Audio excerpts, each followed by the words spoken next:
You're up, Brett. Hey everybody, welcome to Street Fight Radio, the call-in show. We are here this week to take your calls. Isn't it amazing? It's working, no technical difficulties this week.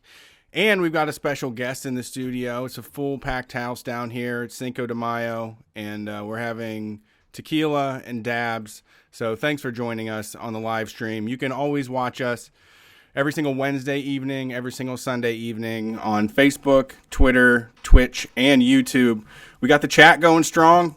My chatters, I love having y'all in there and sharing your opinions and making jokes. Y'all have a hell of a time in the chat, so please consider doing that if you got nothing else to do on Wednesday or Sunday nights. We are Street Fight, the #1 anarcho-comedy radio show on any station across the nation. We do it the best out of Columbus, WCRS radio. You can hear us, it's 102.1 or 98.3 on the radio dial here in town, or StreetFightRadio.com, iTunes, Stitcher, all your podcasting apps. You can get Street Fight 2 times a week. And if you want even more, we do a bonus show. Brian just talked to Katie Maskew about drag. I talked to the Downtown Boys about making music and quitting your job in spectacular fashion. We had shows with Minion Death Call people, Chapo, all your favorites.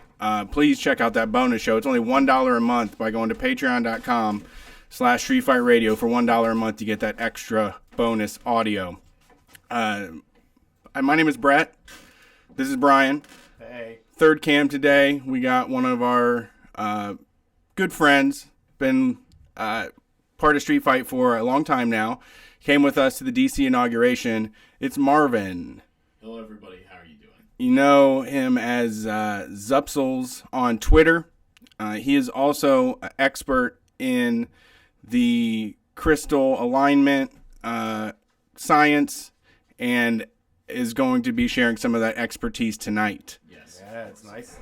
It's nice to have an expert on crystals here before we go out to Sedona. Yes. More than anything, it's the paranormal broadly, but we can get to that in a little bit. Crystals are important to me.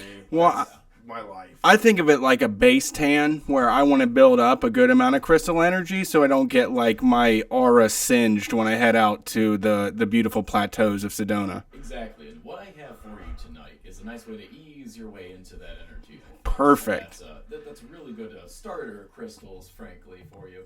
I love energy. I'm just a big energy guy. I'm always saying all the time how much I love having energy and transporting it. Yeah, I mean, I run low on it sometimes. I wish I could just go to the store and pick up a little energy, but you got to harvest it, manifest it yourself through intense spiritual practice, which is, the way of the world. Well, Bezos is trying to find a way to harvest energy via, blood. That's true. That's a very biological way to do it. Yeah. Very straightforward way to accomplish that. We are, well, you know what? I'll just say it. So let's see here. We have the phone lines are open. They're not jam-packed yet, so if you want to get in, there's still time. Now's the time to strike. That number to dial is 614-655-3887.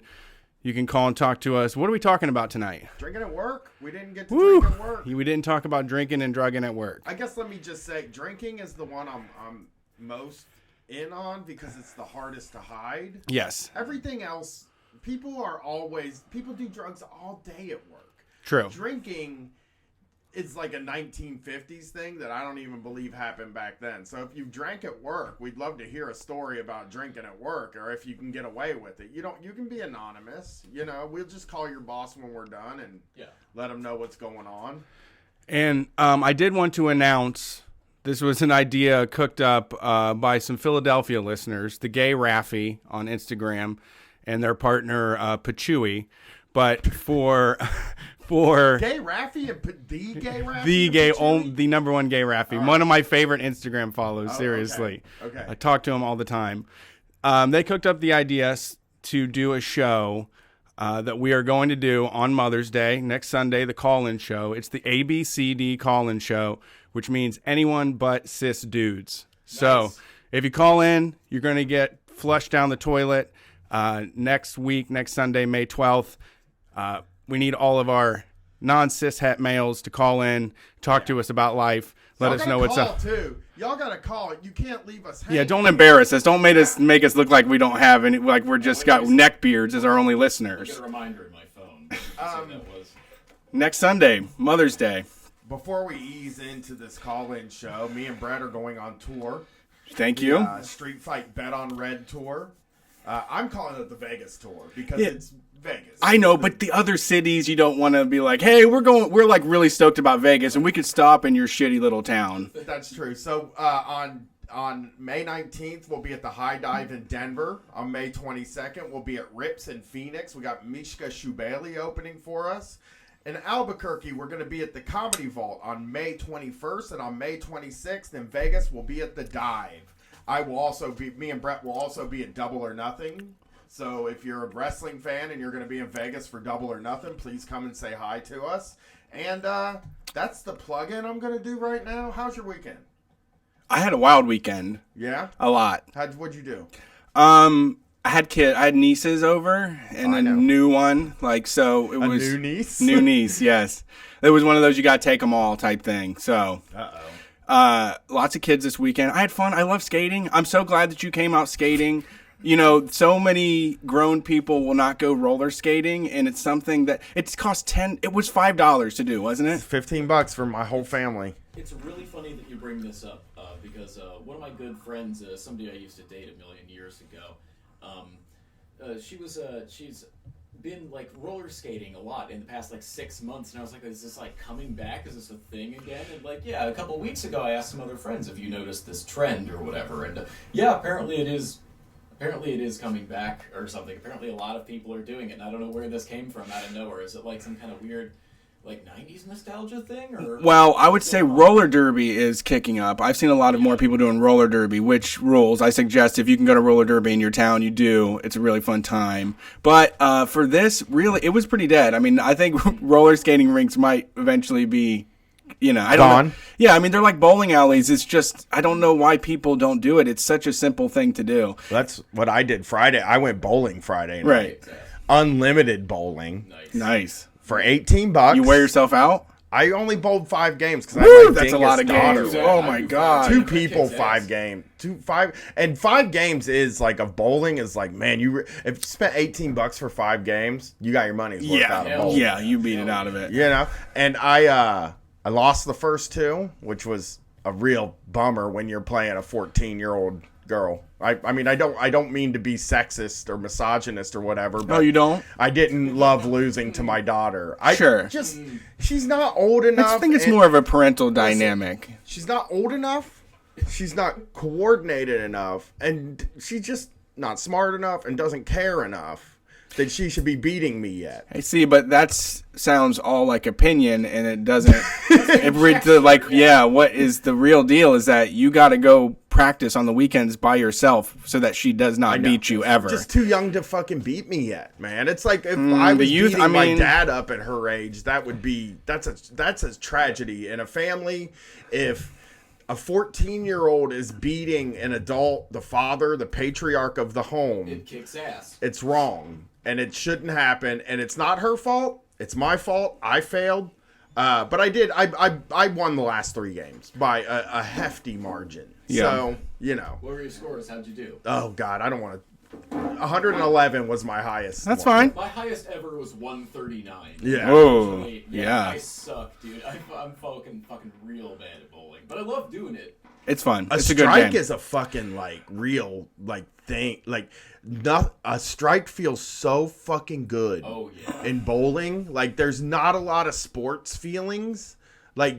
Maybe a swish. Yeah. In basketball, a really hard-fought swish. No rim. But holy shit, man. You get a strike in bowling and you just turn around and, you feel like a king. Every Dude. time. Start dancing to James Brown impersonation. I don't even splits. If I don't dance, I feel like there's a camera on me and I'm walking slow motion like in a Quentin Tarantino movie after it's over. God damn. Nobody fuck with the Brian. Everybody in the bowling alley's good. So when I was standing up and applauding. When I was 11, I went to Kansas for a whole summer, right, with my mom, and she bowled. Somebody bowled. I don't remember how it worked. She worked for Ryan's Steakhouse. You know that place? Yeah, awful She food. worked for Ryan. It's terrible. We hung out at Ryan's Steakhouse all day while she worked.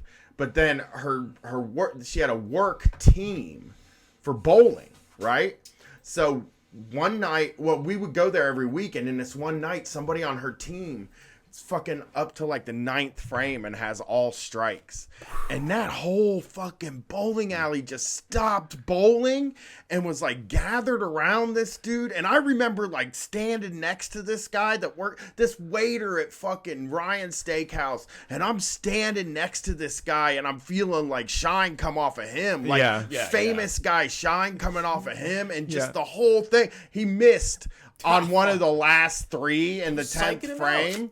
But, like, just everybody was cheering for him every time he got a strike. And I was just like, I want to be that guy. Man, you know, a strike is a pretty rare thing for me, though. So I don't think I'll ever get it. But, boy, would I like to be that guy, man. That was just... And when he hit that last... When he missed on that last roll, it was just my heart went out to that guy. I just wanted to give him a hug. Like, buddy... You know, it don't matter. It's a 298, baby. Yeah. My dad's bowled a few 298s himself. Yeah, that's what you got to get a couple of those under your belt. You get a ring when you bowl a 300, though. Did you know that? Yes. Yeah, they give you a ring. My dad is such a like turd, like a turkey. You know what I'm saying? A wiener, that he's bowled 300s. And they're like, he just says, just give me whatever ring. And he doesn't get it sized because he was like, I would never wear that ring. I'm like, my ass would have 3 rings on my finger. My ring finger. I would take my wedding ring off to wear the fucking 300. Yeah, like this is our new wedding ring. He's like, I don't want to be too braggy about my 300s. And I was like, dude, that is something to brag about now, you know? Yeah. So we got somebody on the phone line. Why don't we get this call picked up and talk to a buddy of ours first? My buddy, we can talk to Marvin about some stuff that Marvin brought for us. Well, let's make sure this works. All right. Thank you for calling Street Fight Radio. How you doing? Hey, how's it going? Leslie Lee the Third. Yes. We love it. It's working. How are you, buddy? Hell yes. I'm great, man. I'm great. Happy to talk to y'all. Me too. Well, are you in New York yet? No, not yet. I actually just got off my shitty day job. Oh, that fucking sucks, man. Yeah, you don't get to drink or do drugs on it. You've never In fact, this is the fucked up thing. I can't do drugs because if I get hurt while working, I get drug tested, and if I have any drugs in my system, they won't pay me. They won't help me out if I get hurt. So I can't do drugs. Sucks. You know what's funny? When I worked at the cable company and I got my injury, my big injury that like got me fired, I had to take a drug test too. And I'd just been smoking weed all the time. I had pretty much given up on the job, and I was just like, I'm going to smoke weed if I want to smoke weed. I'm not going to let you choose how I live my life outside of work. And they drug tested. They were like, I came back and I had been robbed. So I was just like, dude, my brain's all messed up, man. I got robbed. I have all this anxiety. I'm freaking out. I got to go to my own doctor because your doctors freaked me out. And I got out of the drug test. They didn't drug test me because they thought I was going through, I was going through a traumatic experience, but I got out of the drug test and it was the best thing. You're like in the middle of a traumatic experience, but like also steering the ship away from a drug test. I knew I had to. I mean, I'm tight as hell now. I'm not going to defecate or urinate for 48 hours. Right. No, nothing. So you guys you're going back to New York after that hell weekend in New York. You're going back to New York, huh? Yes, I am going back to New York. I actually do love New York. I had a good time for a WrestleMania weekend down there. I really enjoyed, seeing some wrestling. Apparently, there's no wrestling this weekend there now, so I don't know why the fuck I'm going. Other than the fact that Struggle Session is having a live show in downtown Brooklyn at Louisville Friday, May 10th at 8 p.m.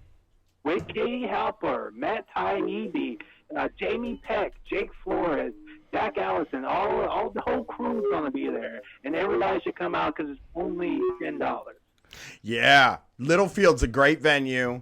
One thing I know is that everybody you have on that show is great. Yeah, that's a star-studded show. That's why I wish I lived in New York. I mean, that's fucking incredible. And Leslie and Katie were on stage with me and Brett, and I've performed with Jack too. Actually, one of my favorite moments on Struggle Session was after you performed with us. You and Jack were comparing notes, and Jack was like, "Did they make you take your shoes off?" Jack had to take his shoes off on stage because me and Brett took our shoes off, and then he came up and he would have felt out of place if he didn't take his shoes off. So, but it was so fun being up there with you and Katie, and you guys have like really great chemistry, and that show is going to be so fucking good. Thank you so much. I had a great time with y'all. That's why we're coming back to the same venue. So if you're a Street Fight, and that was a sold out show. I don't know if our show is going to sell out. It should, because we are in the same place. And, you know, I feel like most of the tickets that were sold the first time were for us. It wasn't for those, who were those guys you had in the second half? Like Crapo, Top House. I don't know who those dudes were. I heard they weren't very good. Yeah, Noriega Squat Shack. Alpo Chop House. It's a dog food. Well, I mean, I think people really. This is the first time talking to you in a while. I was on your show Working Week way back in the day. Yeah, your story about Obama, fantastic, man. That was great. It was great to have you on. You did a great job promoting the show. I really appreciate it. I love Struggle Session. It kicks ass. I highly recommend it to everybody, obviously.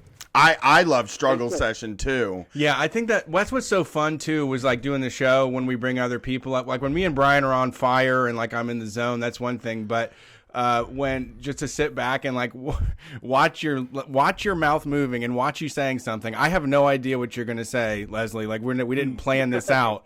And then you say it, and then everybody just erupts with laughter. And I'm also like an audience member at that point. Like I have to get my laughs in and then keep it together and keep the show going. It was a good show. Can I ask you, how many times have you done like live stuff on stage? Because I've seen you. I know you did a Struggle Session thing in California, and then you just did this with us. What have you done anything else? Because you're like really good at it. So I will thank you very much. I appreciate it. But this will actually be my fourth live show. My first one was Katie invited me on her show like the night after I flew back to Japan and moved back to America. I flew from Japan and moved back to America. Then the Struggle Session live show, then your show, and then so this is the fourth time me being on stage. But I was a high school teacher in Japan for a few years, and it's basically the same thing. Yeah, it was so fucking cool to. It was so cool to see you up there, because you were like, you were like. You were so natural, and you were Leslie from Struggle Session, which is, in my opinion, one of the hardest things to do, because like it took me and Brett months and months and months before we could be like laid back. There's this weird thing you do when you're on stage where you, at least that me and Brett did, we would like plan these shows. We would plan these hour 15-minute long shows, and then go on stage and they'd be 45 minutes because we would just speed through them. And you were laid back, and you were able to do this thing. Like you were able to just be who you are on the radio, which is a great dude. And I want to tell you, yesterday I listened to your Endgame review. Okay. And I'm not gonna spoil. You know what? There's probably gonna be fucking spoilers. Yeah, we are spoiling the Endgame. It's over. It's been like 2 weeks. It's the biggest. It's gonna be the biggest movie of all time. How ridiculous is it that we can't talk about it? It's it's made $2 billion. It's fine. And right, Leslie, was there anything in that movie that could be ruined by spoiling it too? Like what was in that movie? Absolutely not. Yeah, I mean that's what I want. I wonder, like, so skip forward 10 minutes or something. I don't fucking know. But like Iron Man dying was not like a thing. It didn't mean anything. You know what I mean? No, it didn't like it seemed predictable when it happened. And when it happened, it was like, okay, well, the guy died. Like, what else information do you have around that? There's nothing. Like, I think the only way you could spoil a movie now is to put the whole script out, because, like, I don't even know what they were trying not to get spoiled. Well, I mean, aren't you supposed to be sad? Like, isn't that the point of it? Well, not in the Marvel movies. What? No, I get like, sad when people they die. skimmed over it so fast. Like, Well- he died because his contract is up. That's why he died. That's when America got old, because his contract is up. That's why he got old and got written off. Like, it had nothing to do with the actual story. If you were actually, like, if you were thinking about, like, this on a thematic level, like a storytelling level, there is literally no reason for, like, any of them to die, because the whole point is that they're supposed to work together to defeat this, big bad guy, and then you finally get them all together because they had broken up before. Now you get the band back together, get them on the same page, and they defeat the bad guy, send them home packing. Even Thanos didn't have to fucking die. They could have just sent him off like they do in the comic books. Like, if anybody had to die, it should have been like Nick Fury, because he was the guy who put the team together in the first place. So him, maybe sacrificing himself to save the team would have made sense, but he wasn't even in the fucking movie. Like, he died in the last one and then came back in this one at the very, very end. It's just, it's an incomprehensible world and universe, and it actually made me think that all film was a mistake. We just made a mistake ever trying to capture the moving image, because all they did was, like, take a bunch of story, like, superheroes from the comic books and made them worse, right? Yeah. Like, that's all this film basically accomplished. Right, and it was like, I think there were a few things that you brought up that I was so anxious to talk to you about when you said you were calling in today. But one of them is that this movie, the battle, right, for this movie, the fight for the two movies, is over a guy snapping his fingers, which is kind of like not cool. You know what I mean? Like there's a scene where a guy, where Captain Marvel has to, the big triumphant end battle is somebody holding somebody's fingers apart from each other so they can't snap their fingers. That sucks. And it's like, why couldn't they think of anything else? That's what I remember from comic books as a kid. Oh, yeah. I don't remember them being above any, like, higher storytelling than that. You couldn't, like, chop his, like, it's just like, if Thanos gets his head chopped off, then everything's reversed, is like a way for something to happen. A finger snap. And it's like all these guys. You got to see a head chop. It's just all these guys fighting over who gets to snap their fingers. The final battle in Endgame is a bunch of guys fighting over who gets to snap their finger. Doesn't anybody have, like, fucking bolt cutters or something? You just lop the fingers off, right? Yeah. Presumably. Well, I mean, and like, It's so bizarre, because they show him using all those powers without snapping his fingers beforehand, right? Like, that's not a thing. You don't have to, like, the instruction manual for the Infinity Gauntlet to say you have to snap your fingers to commit mass genocide. Like, that's not a thing that's, like, and they don't explain it. It's so, just so bizarre. It's like the thing was not letting him get the glove on at all. Even in the last movie, they were trying to keep the glove off of him at all, but in this, they let him get the glove on and they just stop him from snapping. But the point is, all you have to do is think it. Yes. If you have the Infinity Gauntlet and make it happen. oh, That's so you what- just have to believe. Well, they said in the first one, he was like, I will think this and then I will snap my fingers and this will happen. But for some reason, it seems like the writers got a little bit confused with it in between these two movies. And they were like, no, the instruction manual for the Infinity Gauntlet is that you put it on your hand and you snap your fingers.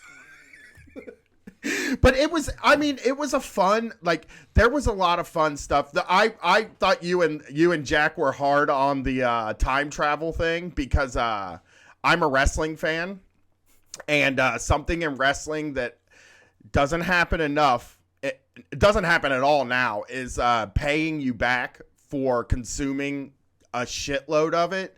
And it doesn't happen in wrestling anymore, but some of the best stuff in wrestling is like, oh shit, you know, this guy was never able to beat this guy over 10 years over his career, and now he's finally able to beat him, and it's a big triumphant moment, and it's really cool. And I felt that the time travel stuff in Endgame was neat, because it was like, if you went and saw all those shitty movies, at least they like gave you a reason for having seen them. They like paid you a little bit for having seen them. So that was the only disagreement I had with you. But other than that, there were 5 endings on this movie.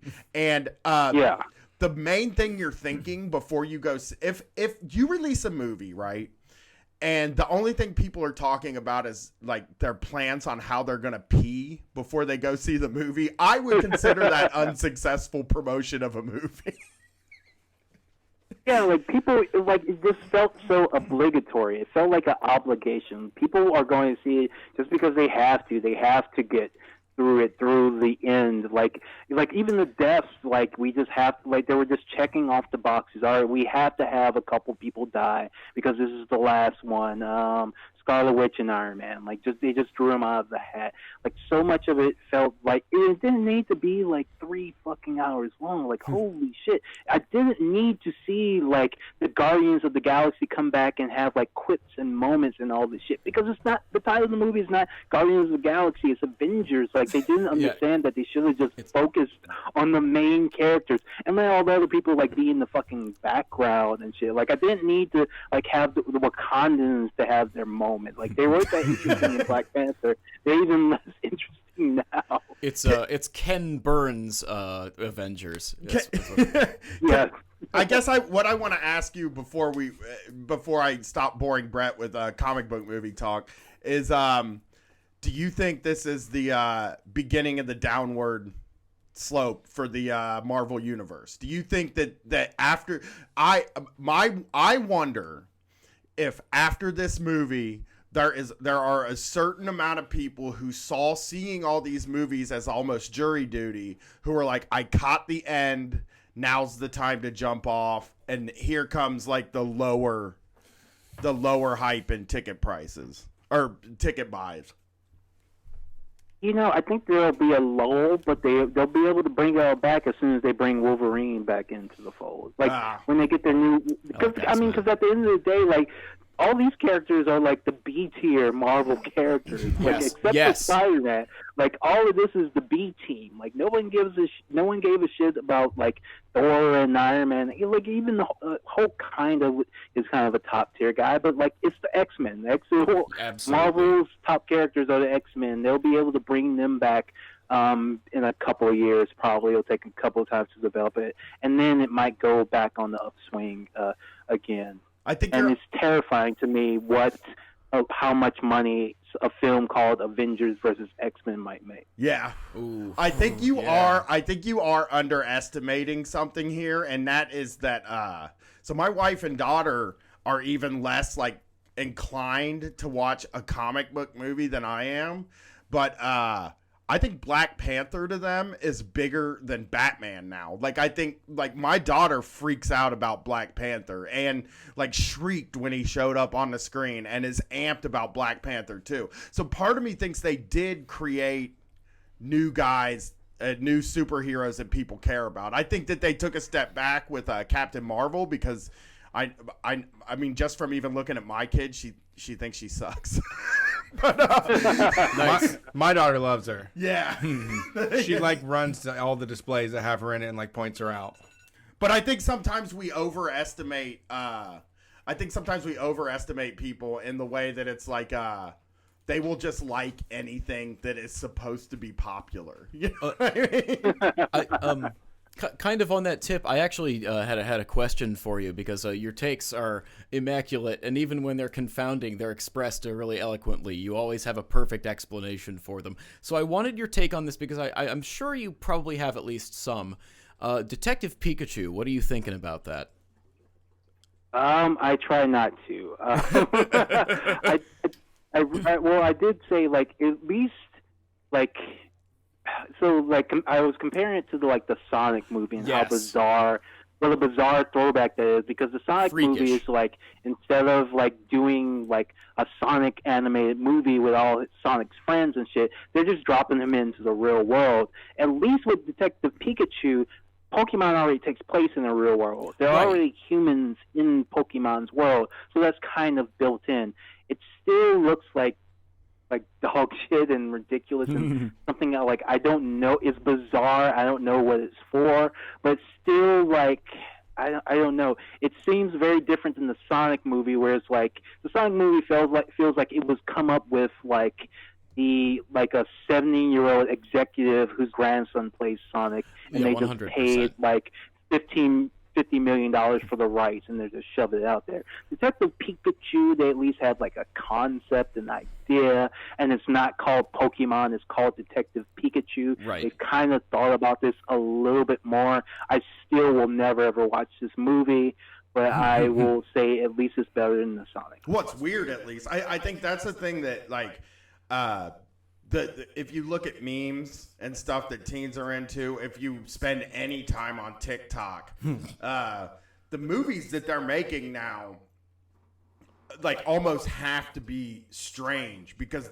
their whole, like, the whole young sense of humor is I mean, the shit my kid's in is so weird. And I think Detective Pikachu, even if it sucks, they took a swing, you know? And that's a lot better to me than being safe. But I also, like, I don't know. Is there anything this summer that you think looks like it's going to kick ass? As far as film goes, Yeah. probably not. Like, I don't think any. Like, when's the last time there was a good movie? Like, for real? Like, maybe Aquaman, but I even loved it. I loved it, but I didn't bother to go seeing it. It didn't look good from the trailers. I didn't look forward to it. I mean, I don't know. Like, what is up? Like, there's A Dog's Journey. I guess John Wick Chapter 3. I haven't seen any of the John Wick films yet, though, so I am looking forward to watching those two before I see the new John Wick film. But that's about it. Did you see Like, Hellboy? Aladdin looks like garbage. Did you see Hellboy last Wow, week? yeah, everything. What's that? Did you get to see Hellboy?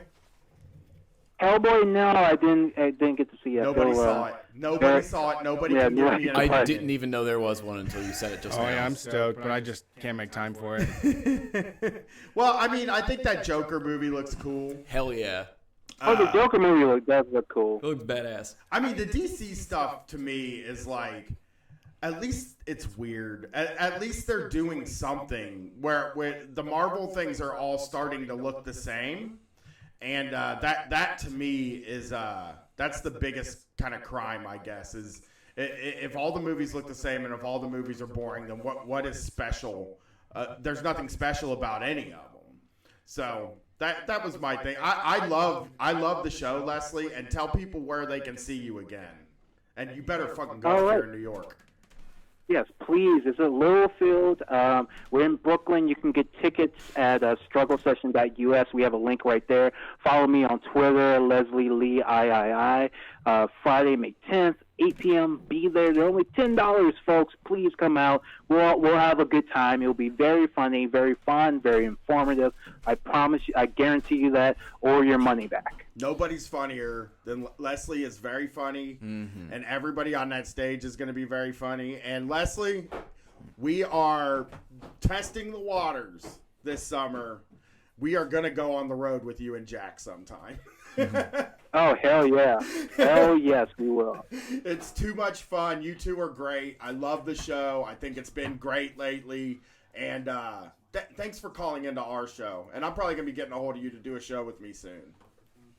Absolutely, absolutely. Take it easy, guys. Peace. Take it easy, man. All right, and Jake, the closing song is "Snap Your Fingers" by Lil Jon. Okay. Nice. Snap your fingers. by Lil Jon. It's funny you mention him. I saw this great picture in the last game that the Golden Knights had before they got wrongly eliminated. It was this great picture of Gordon Ramsay and Lil Jon in the stands together. That's Just, good. That's two great tastes that are great together, right? Legends. Yeah, two of my absolutely. favorite people.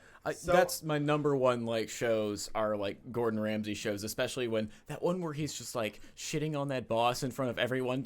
Excuse me, everyone, how would you feel if you knew these tips weren't going to that? That was fucking. Yeah. I was getting out of my chair, fucking pumping my fist. He dresses down a lot of small business tyrants, in the way they need to be broke down. Oh yeah. I just watched. Gordon or the other guy's back, Robert Irvine. Oh yeah, man. Kitchen Impossible. Right.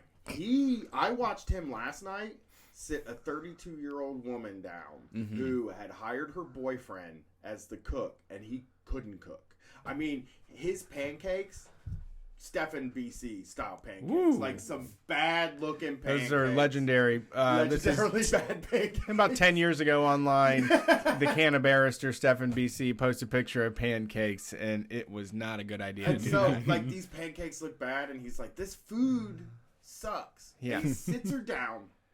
He's like, last year, you brought in $208,000. Wow. But you spent $214,000 Hell to keep yeah. the business running. This is a failure.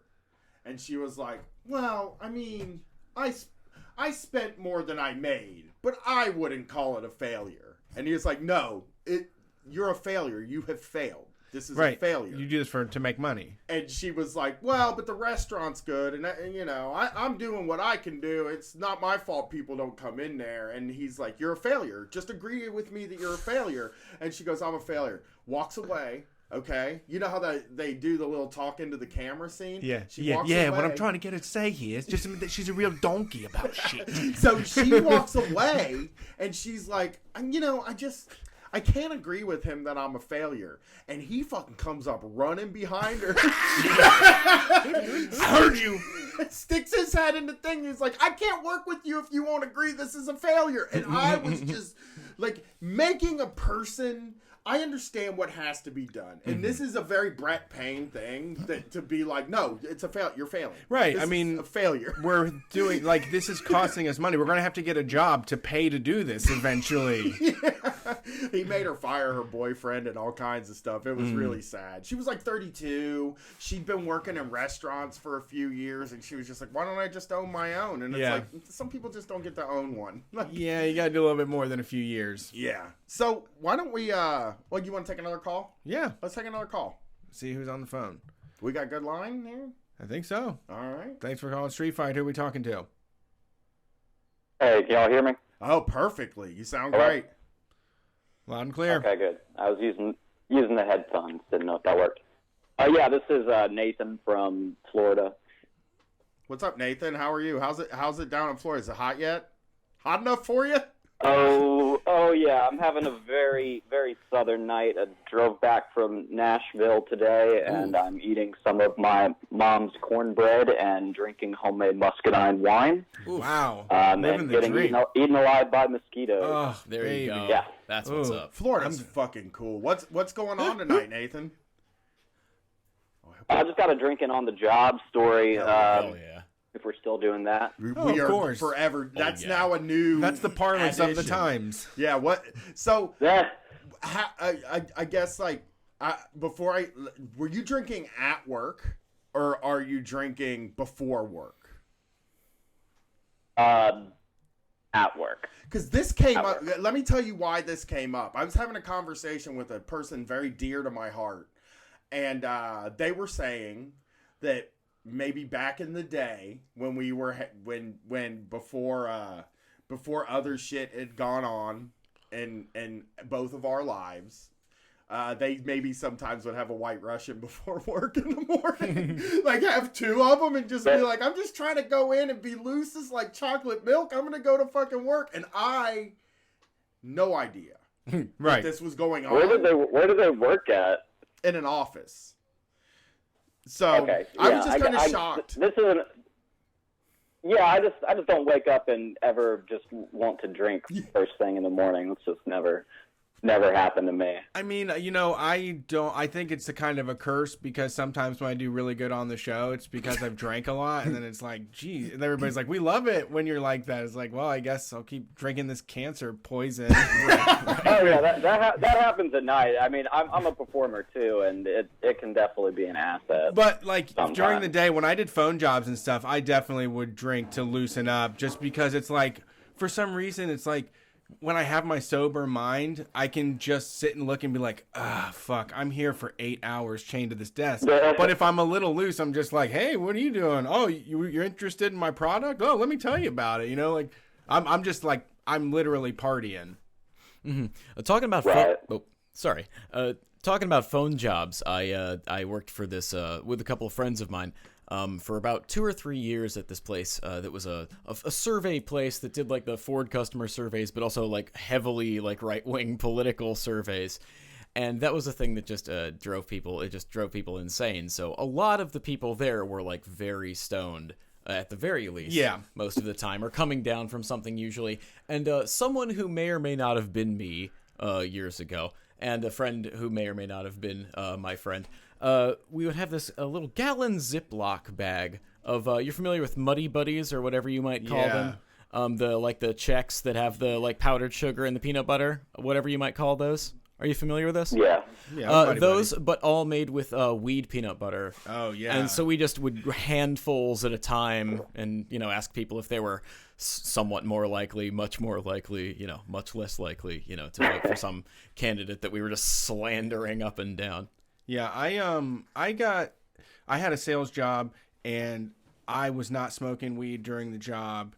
And one of these guys that I met, I knew he smoked weed, and he was like, "Man, come to lunch with me." And we smoked like a huge blunt. And then when I went back, like 3 or 4 people were like, "Brett, you sound really natural on the phones today. Like, you're really getting it. I think you're coming into your own." And I'm like, okay, well, I guess I need to smoke weed to do this job. That was the fucked up thing, that was what a lot of us realized. Like, because a lot of us, we're a lot more relaxed. We were a lot less stressed out. And it was just kind of like, whatever, we just got to read this fucking script. They know we don't write this shit, Also, I'm drinking on the job right now. Well, me That's and you what's were up. different. And also, what did you do, Nathan? What was your job? So it was kind of a call job. I'll just jump into it. So I worked for this guy who he invented this like sleep apnea device that like goes around your head, and it's supposed to help with like moderate sleep apnea instead of having to get like a CPAP machine, something like that. So I got hired by this guy, and I was going to do just like customer service, calling and emails, pretty much. It wasn't like a call center; it's more of an office because our like volume wasn't too high. But so I got hired to do this stuff with sleep apnea, and when I started working there, I found out that the guy also owned a winery, and that there was like this like redneck winery on the same like site where I was supposed to be doing this stuff with the sleep apnea. So stop me if any of this doesn't make sense. I don't know if you've ever had a job that's it's hard to explain to people because you can't make sense of it yourself either. So I'm doing sleep apnea and winery stuff at the same time. Okay. After I've been there for a little while. Go ahead. You're a real Renaissance man. Oh yeah, this is the craziest job I've ever had. So we had all this like empty warehouse space. And eventually the owner, his name was Steve, he decided that he wanted to turn all this extra warehouse space into like an event space and have like weddings and parties and stuff, because he wasn't making enough money off like the wine thing. So he was never there when I started, but when he started this event space thing, he was there all the time, and he would just do like construction work and manual labor building the event space like all day long, and getting like blackout drunk with his buddies like while he would do it. And I'd have to go like on alcohol runs for them like multiple times a day sometimes. And on the sleep apnea thing, it was like a staff of 3 when I started there. But slowly he like started to focus more on the event space and laid everybody off from the sleep apnea thing except for me, and told me that he was going to hire his daughter, like his 30-year-old daughter, to help me with stuff after he laid off everybody else. Which, of course, he never helped me at all. So I was answering all the emails, all the phone calls, handling all the shipping, like shipping like 300 of these like sleep apnea things a day, packing them, and also doing like winery stuff at the same time for the event space.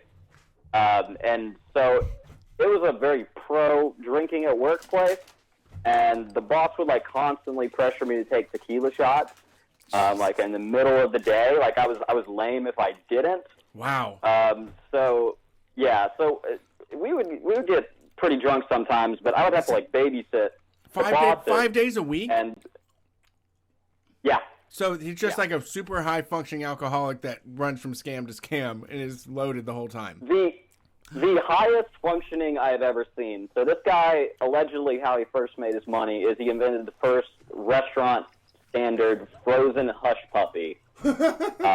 Okay. Not bad. For distributing to restaurants. And then he sold that company and went into this other stuff.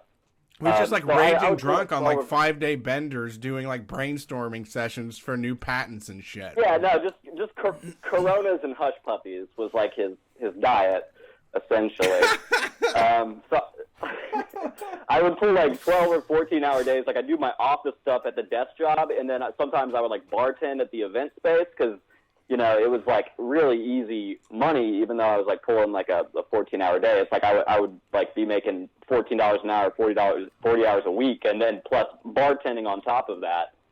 So I was killing myself pretty much is what I was doing. But the chronic pain eventually from all that, from doing the typing job and the, packing all the packages at the same time, it all got really bad, and like both my arms went like numb. And my main thing is I'm in a band. I'm a guitarist, so I was just like, nah, this is getting really, really bad. Yeah. And my very last day there, it was the day after my birthday, and I called out on my birthday, just because I hadn't had a day off in forever and just wanted to party with my friends. So I called off on my birthday and went in the next day, and it was kind of weird because every other employee, they normally got them like a really nice birthday gift. They'd give them like a $50 bottle of scotch or something, and I got nothing. And so I was there the day after my birthday, and I was getting yelled at by like a customer on the phone over this issue we had been having with the snoring straps. And pretty much instead of, I kept asking for help throughout this whole time. And instead of giving me help that day, it was like 9 a.m. and the boss offered me like a beer.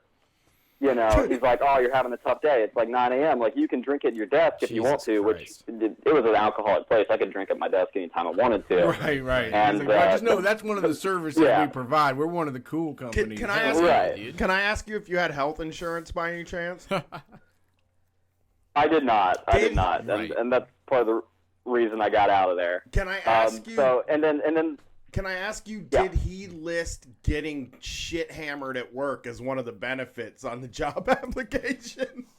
no, see, it wasn't that way when I started there, and I'm not sure how it got that way. I think because they just started doing all this extra work on the event space, and it just kind of turned into like a drinking environment somehow. I mean, Like he would drive around on his forklift like with a Corona in hand half the time, which is kind of badass, but like really dangerous too. Well, it just sets up a thing. It sets up a vibe at work that like a guy on a forklift that's had a few beers and is drinking one while he's driving, like sounds really cool. Like if in Street Fight, Brian is like, that's really badass. But Brian Quinby, if he was working in that place, would be scared all the time. I don't do that. I don't want him around me. As long as he's using the horn properly, I think that Okay, beep, that's beep, true. beep, I think that'll be fine. You said the thing about the birthday. I always put my foot down with that right away with anybody I work with. Is like I'm taking that off. Like every time. I can't. Once you get past a certain Right, age, that they was the don't reason play I it. Oh, stayed for at this sure, for place. sure. Yeah, I'm that a was the full- reason I stayed at this place so long, because when I was the only employee, I could kind of like, I could just like, set my own days off, Right. which was sweet. But if I took a day off, because I was pretty much the only like employee doing this other business at this point, I might come in after like a long weekend, like on tour with my band or something, and I would have like 500 packages I had to ship alone in one day because I took like 2 days off or something Right. like that. So they basically. So the day after my birthday, after I had these people like yelling at me, and it was going real bad. The daughter offers me, she's like, oh, I'm sorry, I forgot about your birthday. She offers me like this half bottle of like used Chardonnay from the fridge, as like instead of offering to help me. She's like, oh, here's this bottle of Chardonnay. You should take this home with me. I'm like, I'm okay. I don't need that. And that was pretty much when I decided to quit. Is when I got offered a half bottle of wine instead of help. And they were leaving for Europe. Wow. Like the next day on a Christmas vacation of like 10 days. So I quit the day before they left for Europe, shit. and I was their only employee. Yes. So I know they had no fun that entire trip, and they were probably freaking out the entire, just like sitting in Amsterdam, like trying to get stoned, probably, Damn, like just thinking about having to hire someone when they come back. Fucking, they're like, let's just not think about it. Let's just drink. Let's just have fun. I'm fucking pissed, man. Fucking that asshole left us hanging to dry. Fucking sitting and trying to drink a beer in one of those pubs and fucking on your phone and having to send emails to pissed off customers. You know that what? Product. He didn't even send us a letter. He didn't even send us a letter thanking us for employing him. I love the. I sent them a very long letter. I kept detailed notes on like every instance I had asked for help and been denied, and like every instance where the boss's daughter was like working on her boyfriend's like modeling career graphic design website instead of like helping me, and like all that kind of stuff. So I sent them a good thing. Right. When I worked at the camera, and I also tried to get them in trouble with I didn't want to go talk straight to the alcohol, tobacco, and firearms department, but they were pulling some shady shit with liquor licenses. They had like this nonprofit that was totally inactive, that they were pulling liquor permits for for-profit events through this nonprofit. Nice. Because you can do that with a nonprofit. You can pull liquor permits for like single events, and they were using them for for-profit events, including the party. I don't know if you know the Blue Angels, the fighter pilots? The fighter jet. Yeah. Yeah, they're based in my city, and we hosted their Christmas party. And so they had one of those illegal liquor permits out there saying, and I tried to go to some newspaper reporters and get them interested, but it's a very corrupt town, and that no one really wanted to take that one on. Right, going in, it's so weird when you're trying to like when you quit a job and you're so fucking annoyed with them, and I was just talking about this I think last week on the long show me and Brett did about like how these guys will break laws and you want to do something about it. And it's not because you have some law and order thing in your mind. It's just like, these guys fucked me. I want to fuck them. But like, it feels so helpless because it doesn't seem like if you go somewhere, they'll be like, come on, everybody does. You know, if you went to somebody about the liquor license, the ATF would have been like, come on, everybody does that. And if you would have gone to labor, anybody else, I mean, the thing that would have done it, unfortunately, is like a fucking injury there would have if you would have got injured working there, like for real, by some drunk idiot driving a forklift or something, you would have been able to just take everything they own. Yeah, that would have been great. That would have been awesome. I asked this to Brett, I think one time, like how many fingers would you like lose if you knew you didn't have to work ever again and you would just be taken care of? I think 2 max, because I'm a guitarist and a writer, and I need those pretty bad. I would only lose one, but to be complete, I would lose a finger to get out of working for the rest of my life. I would totally mangle a finger.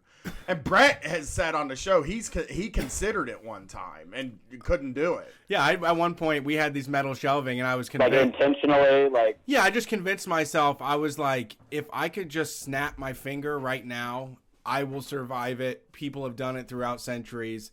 I can make it through it, and I'll get at least a couple days off work right now because I'm screaming inside. I have 11 and a half occurrences. And they're making me work for nothing, right? For no reason. They're just holding me fucking hostage. Coming undone. Yeah. Oh wait, I'm coming undone. Yeah, and like I'm with you, man. Like I thought a few times, like the thing I thought about more was my ankle. I always thought you could fuck your ankle up. You don't have to break it. You just fuck it up, and you'll get a few weeks off work to like figure your life out.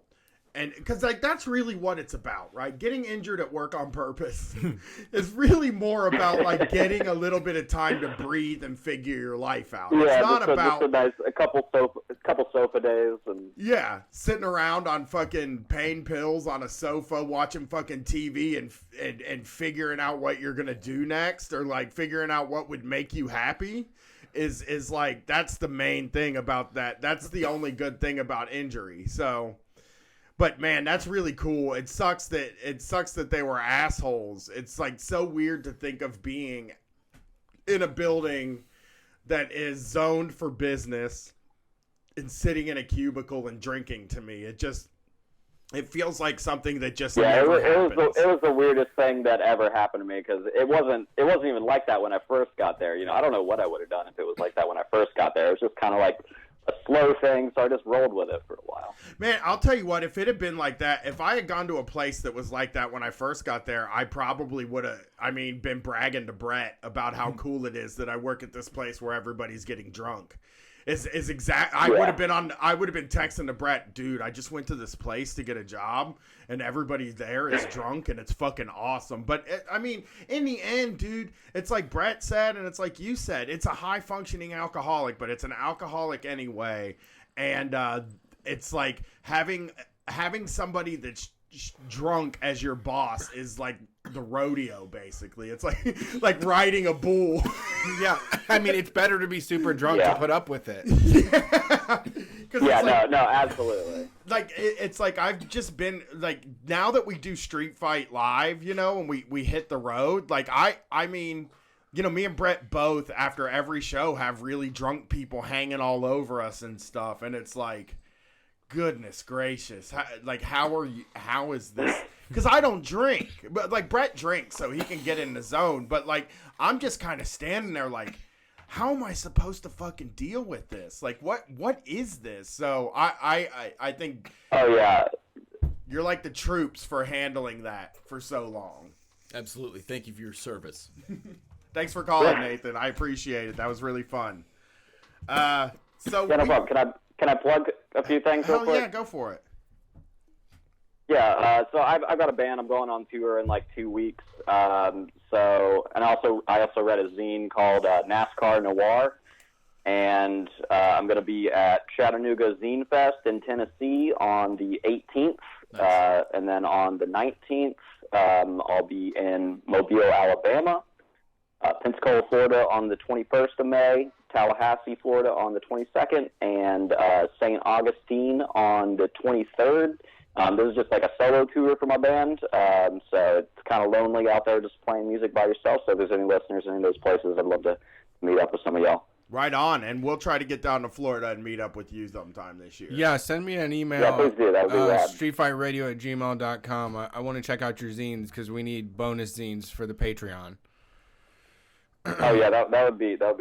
Definitely. I write anti-capitalist like fiction too a lot. So if you ever need zine content, love to be a part of that. Yeah. Awesome. Yeah, definitely. Murder Brian on Twitter. Just DM me and I'll talk to you. All right, sounds good. I appreciate it, guys. Y'all have a good night. You too. Yeah. So you want to do Marvin stuff now, or do you want to take more calls? What are we looking like here? We've got looks like you don't have to say it out loud. We've got like enough. Yeah, we've got enough people. Okay. Do you want to take some more calls and then do Marvin, or do you want to do Marvin now and take more calls? Yeah, maybe we do Marvin when we come back from the break. Right on. Let's take a call. All right. Thank you for calling Street Fight. Who are we talking to tonight? Hey, what's up? What's up? Remember that? Classic. Love it. So much better than Dilly Dilly. Hell yeah. I want to so far away. Hell yes. That song rocks. Bad and turn my way. Yes. Never did I wanna be here again. I saw that live one time. Was it chilling? They Hell all yeah, dude. got a drum, and they all brought them out on stage, and everybody was playing a drum. See, and now they I can't make sang fun of it. Now I want to see that. And then I was standing. The sad thing is, and this is a peek into me, I guess, that I'm not proud of, was not a Godsmack guy. Nobody was. I didn't like Stained very. I didn't like Godsmack at all. But I didn't like Disturbed and stuff either. I kind of claim them now. Yeah. They must have been like drug dealers, or they did something to hang out with all those guys. But never met anybody. The only person I knew him was like the lamest kid in my class. Like, Deftones toured with them and said they were like really fun to tour with and party with, and I think That's cool. That'll like get you very far in the world. Yeah. I mean, that's me and you have gotten a decent amount out of just people being like, I like hanging out with these guys. yes. So who do we got on the line? Hey, what's up? This is Jason. Don't really want to say where I'm from. You don't have to say where you're from. What's going on tonight, But, Jason? yeah, I got two things to talk about. One quick drinking on the job story. Sweet. And also kind of wanted to talk about service industry, specifically restaurant industry related unionizing efforts. Hell yeah. And So what was let's get the drinking out of the way first, because that's less important. So yeah. you work in a restaurant? Yeah, I work in a restaurant right now, but this story is related to a warehouse job that I had. Oh my God! Too many people are drinking in pretty them drunk right warehouses. I mean, yeah. I mean, that's how the work gets done. Yeah. That's how all those old Fords got made. I had a warehouse job where I was basically the one warehouse guy. For like a small company. Yeah, kind of small business with a multi-million-dollar online sales. Yeah, presence. gotcha. Yeah. Like a very small local store. We sold building materials that were eco and low VOC. It was like kind of a niche market for green building materials. Right. We had like a small storefront in the town, and I would put together basically pallets of green eco flooring materials and stuff in their warehouse and ship them off freight. So it was really not a huge warehouse. It was something that one person could manage. And when I started the job, they were in between people, in between warehouse guys. They had a guy who was there for a number of years and kind of ran the whole shipping and warehouse department. And then they were in between people looking for jobs when I applied. So the son of the owner was the guy he was doing all of the shipping. And, they were a pretty rich family in that town. They had one of the big houses in town, and he was a handy dude. Knew his way around tools and hard work and whatever, but, still had a little bit of a rich kid mentality, and he thought that the shipping job was very hard. So when I went in there, he was under the impression that it was going to take a superhero to do this job. Nice. And I kind of just picked it up. He trained me for a week, and I eventually picked it up pretty quick and was doing stuff, faster and more efficiently than he was. And after that time, they started to take a liking to me. So I and just kind of left me alone, which is nice, and I really appreciate it. But it left me with a lot of free time because it took him all day, and even sometimes he would have to, because he was the boss's son, he could wrangle the office workers into helping him pack boxes occasionally. So So he was under the impression that it was way more work than one person can handle. And it was less than a full day's worth in my mind. That's amazing. So I had a lot of time, and then about 4 months or so into the job, I realized that I could kind of get away with anything I wanted as long as I just got the boxes shipped and the pallets taken care of at the end of the day. As long as the job was done, they weren't really keeping track of me. So right, they assumed that all of your time was spent doing like grueling work. To them, what was like just this awful, tedious thing all day long. So they were like, we don't need to check on him. He's going to be working every second to get it done. And a lot of times I was just sitting in the back on the computer, looking at the invoices on the computer. And so I kind of just figured that if any time anybody came back, if I just pretended to look really stressed out, that they would think that I was incredibly busy. Classic tactic. I've done that a And go away. million times. Yeah, I mean, they're really like, I put on some shows too, where they're like, yeah. he really cares about this fucking job. He's got flop sweat. I talked about a guy at Chuck E. Cheese that was the guy that turned me on to that. He was like a lead dude, and all he did all day was walk really fast and point at stuff. He never did a second of work. He would just stand around, and then when the manager would show up, he would just take off walking as fast as he could across the room and like point at like me or point at something, and then just keep going. The manager never bothered him. Made him a lead, and then made him a manager, and then fired him because he figured out he didn't do anything. Yeah. They I were was gonna like say that guy's a fucking genius. noticing that like no work gets done when he's alone, but he always looks busy. Right. And it was just like, oh, maybe he's like, if you watched him for 10 minutes, you could tell. Like, You're like, he ain't he's doing nothing. literally standing still, sitting down, not working, and then when the manager comes in the room, he starts running around. Yeah, and you point at stuff. Yeah, the just pointing is key hey. because it means like, oh, I'm a grab. Yeah, I see that piece of pepperoni on the floor. I'm gonna grab that. Here, I'm pointing at that. I'm gonna grab it. Yeah, I'm confident. I'm doing my job. Yeah, you got to make yourself look busy. Right. I was very smart at the grocery store. I was really smart at like I'd be dicking around doing nothing. Me and this guy, basically, we were stock guys for a little while. They actually demoted me from stock. I got a demotion.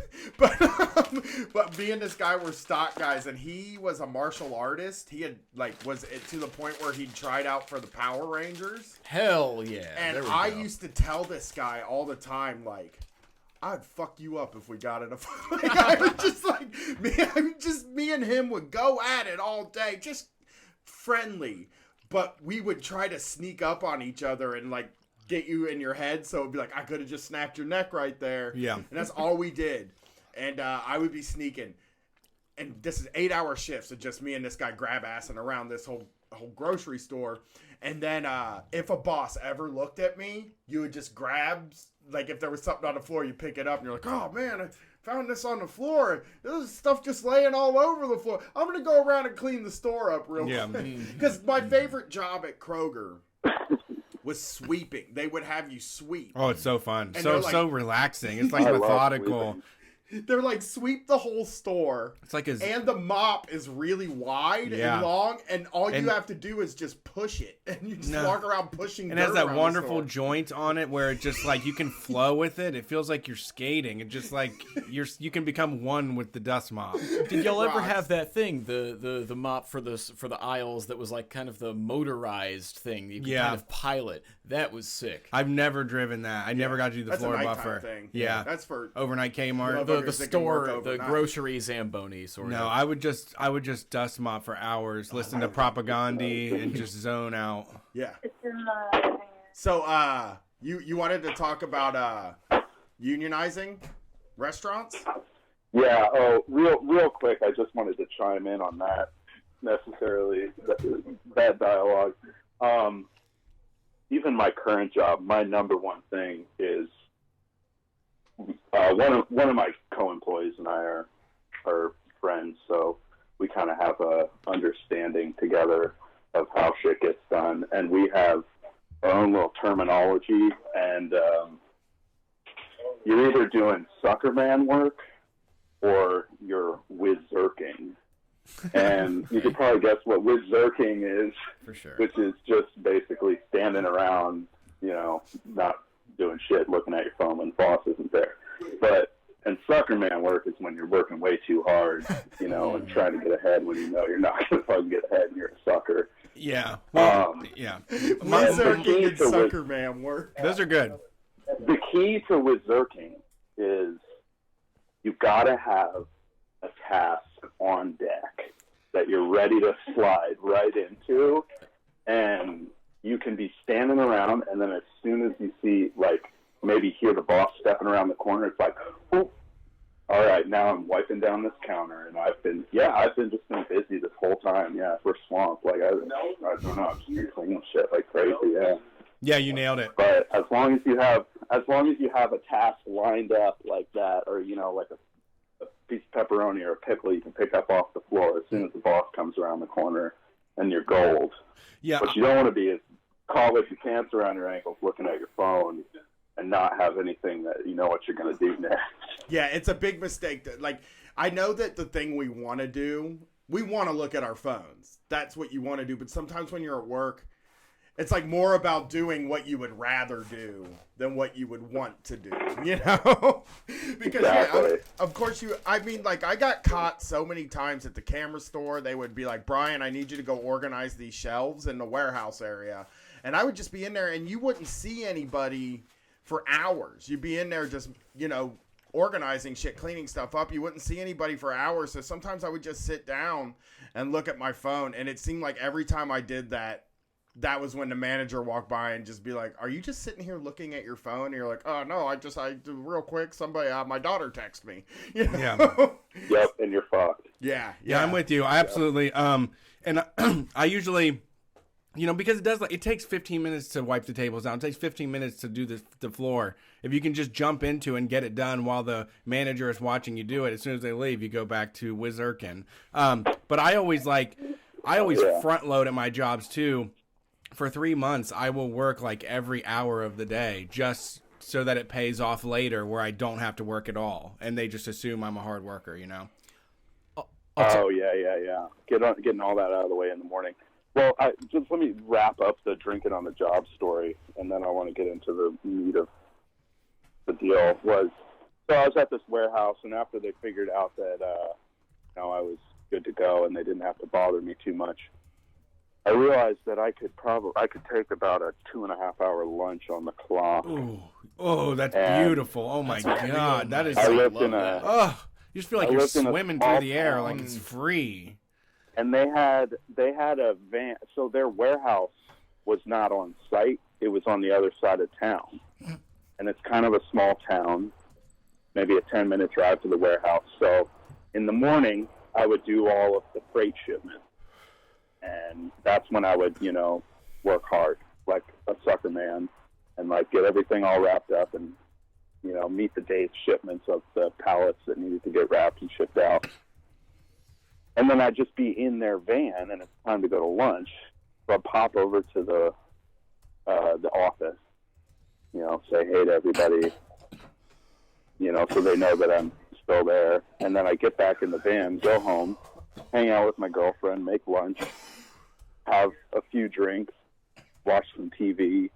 2.5 hours later, you know, pop back over to the office, and la-di-da, I'm magically there, and someone comes back and says, fuck, where were you? Oh, shit, man, I was swamped over at the warehouse. You don't even know, man. We had a lot of fucking shipments today. It took way longer than I expected. You know, but I'm like 3 whiskey drinks deep at this point. And the rest of the day, I don't have to drive a forklift or really do anything except pack small parcel boxes. So, you know, I'm not at risk of salute. fucking anything up in any serious way. Yeah. Hell yeah. So that worked out. But yeah, I don't know. I'm a little drunk right now. It's okay. But I did want to reach out just into the general street fight community and talk about service industry unionization, because in the town that I live in right now, the mid-sized Midwestern town, and I don't really want to say exactly where I'm from, just in case. But my partner works at a restaurant that's pretty bumping. Like, they're getting a lot of business lately, and it's only just getting bigger. And the management there is essentially just this one person, and it's based on like seniority. Essentially, their manager has just worked there for as long as the restaurant's been in town, and she's the manager. But she can't do everything, and she just recently wrote someone up for fucking something up when they were closing, and that person got fired. So, Jeez. And that was one of the main line cooks. So now that just kind of falls on this small pool of labor that works there. That's like, three people that can do their job. So it ends up just, it doesn't fall back on the manager, because it doesn't matter to her. It's just like, she fired this person, so until they can find another person to hire, which is already a limited labor pool in this town anyway, there's, just going to be extra hours, and everyone that currently works there just has to work even harder just because this one person got fired. And I mean, that's not even the whole issue, but there's a lot of issues at the restaurant, and with people getting paid how much they were promised. And she's been talking to her coworkers about a unionization effort, and I've been thinking about, because I work in restaurants now, some kind of service industry union for the town. But I don't even really know where to start with that. I've looked at the IWW, and I've looked at the DSA here, and it's hard to find the right route. I'm just wondering if there's anybody in the street fight universe that has experienced something similar with small restaurants, not necessarily like a chain restaurant that has a large labor group that could easily unionize, but more of just like a general labor pool of a community that is people that work in the service industry. And if anybody's done any kind of unionization effort or organizing, I'm kind of thinking of like something more similar to like an electrician's union, where you would go and be a part of the union, and then any job you get hired at as a electrician of that union or something, you would have the union to back you and to advocate you for whatever business you're working at. I just don't see really anything like that in the service industry. Yeah, I mean, that is a smart idea. It seems so hard to do, because like when you're dealing in the service industry, you're dealing with people who like need that job. Like a lot of times, yeah. It's like if you quit, they can get somebody in there. I said this about the camera store when I worked there. They were only willing to pay me $8.50 an hour, and I was willing to take it because I absolutely just needed a job right at that minute. And that's where these businesses have so much leverage. But I will say this, there are truly, in the restaurant industry in any city, just knowing it through my sister and stuff, there are truly talented people who are known by all the people in the city who all the restaurants are jockeying to have at their place. And those people, right. If you can get those people and you can get them to do something like that, I think it could be relatively successful. And it's a solid foundation for just being like, we just want to be, like, we're professionals and we want to be treated like professionals. And then, like, I love the idea because the jobs are so transient, because you're switching jobs so often that you're just Right. that it's like an electrician's union, because nobody that works at a restaurant works there. I mean, my sister she worked at a restaurant for a year, and then she started saying, well, it's time to look for another restaurant. They say that if you work at the same place for a year, you're stagnant and you should look for something else. Now, that could have been a negotiation tactic to get her more money at her job, but I have also heard from other people that you're supposed to jump from place to place and learn different things. So I think if anybody's, we will totally retweet or put people in. I'm getting a message right now myself, actually. Someone telling you to look them up, and that they've worked in small restaurants but haven't ever organized, but wanted to share some experiences. So if you'd like, I could, if you wanted to give me your, I'm Zupsels, Zupzles. Well, actually, it's Eminent Prof on Twitter. Just message Eminent I didn't know it was Prof you. on Hey. Twitter, and they may be able to help you. He does work in a union Well, and has done some stuff.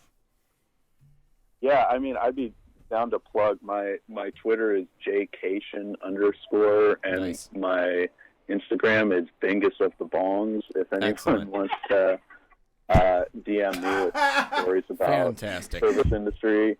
Can I just say that fucking rocks that as soon as you said your name, somebody laughed at you in the background, because that's how every Twitter name should be treated. Yes. He said as soon as he said my Instagram is Bingus of the Bongs. Is that what it was? Yeah, that's it. I heard Bingus of the a Bongs. hysterical Oh laughter. yeah, in the yeah. It was background. really good. Well, It was thanks really for good. calling, and get a hold of Jeffrey, and hopefully he'll get a hold of you, and he can share some experiences with you. And he's a union guy and lives in New Orleans, so has dealt with some fucking strange restaurants, I'm sure. And we'll make sure to get you in contact with anybody who contacts us. All right? What's his handle again? Eminent Prof, like eminent professor without the esser on the end. All right. Thanks, guys. All right, have a good night. On Have a the good night. sorry. On the thing about Wizark, I was thinking of the job that I've had that was the most Wizark, and that was closing as a barista. Like once the doors are actually locked and it's just that time to yourself, that's officially Wizark to me. Yeah, that's when I see all kinds of crazy Snapchats from my friend that works at Starbucks. Playing around, at Starbucks. yeah. Yeah. Did you see that picture of the movie theater workers laying on the floor? I did. Yeah, I was so surprised at you to say I wouldn't lay on that floor for $100, because I would lick that floor for $50. Oh, really? I'm gross, dude. I've said Well, it before. I mean, lay in anything. I definitely would lay on that, but I'm saying the if I was that employee and I was getting paid $7.50 an hour and getting treated like shit, and at the end of it I got to lay on a filthy floor, I would fucking if your be boss furious. was like, let's do a funny gimmick picture. Yeah. If it's just them playing around and doing a funny gimmick picture, that's one thing. But if it was something like that, and again, a plan that I have as far as the get movie theater people a bonus, bother Mark Ruffalo. If you can get an Avenger to tweet about how they deserve a bonus, this thing could catch fire, you know? And what we're hearing a lot, or what I'm hearing a lot about the Avengers bonus thing, is they're like, well, the movie theaters don't make that much money off of showing a movie, which pisses me off, because if you had that many people come through your business and you don't make that much money off of it, then what are we even doing here? What is the movie theater even doing? You know what I mean? Like, you can't have the biggest movie. You're telling me that the biggest movie in the history of movies, you barely turned a profit on it. Like, get the fuck out of here, movie theaters. You can fuck off. Give them $100. Every single person that worked last weekend at that movie theater deserves $100 extra at the minimum. I mean, obviously, like the bonus structure can move $100 at least. That's what we want. Somebody sent me in a DM today.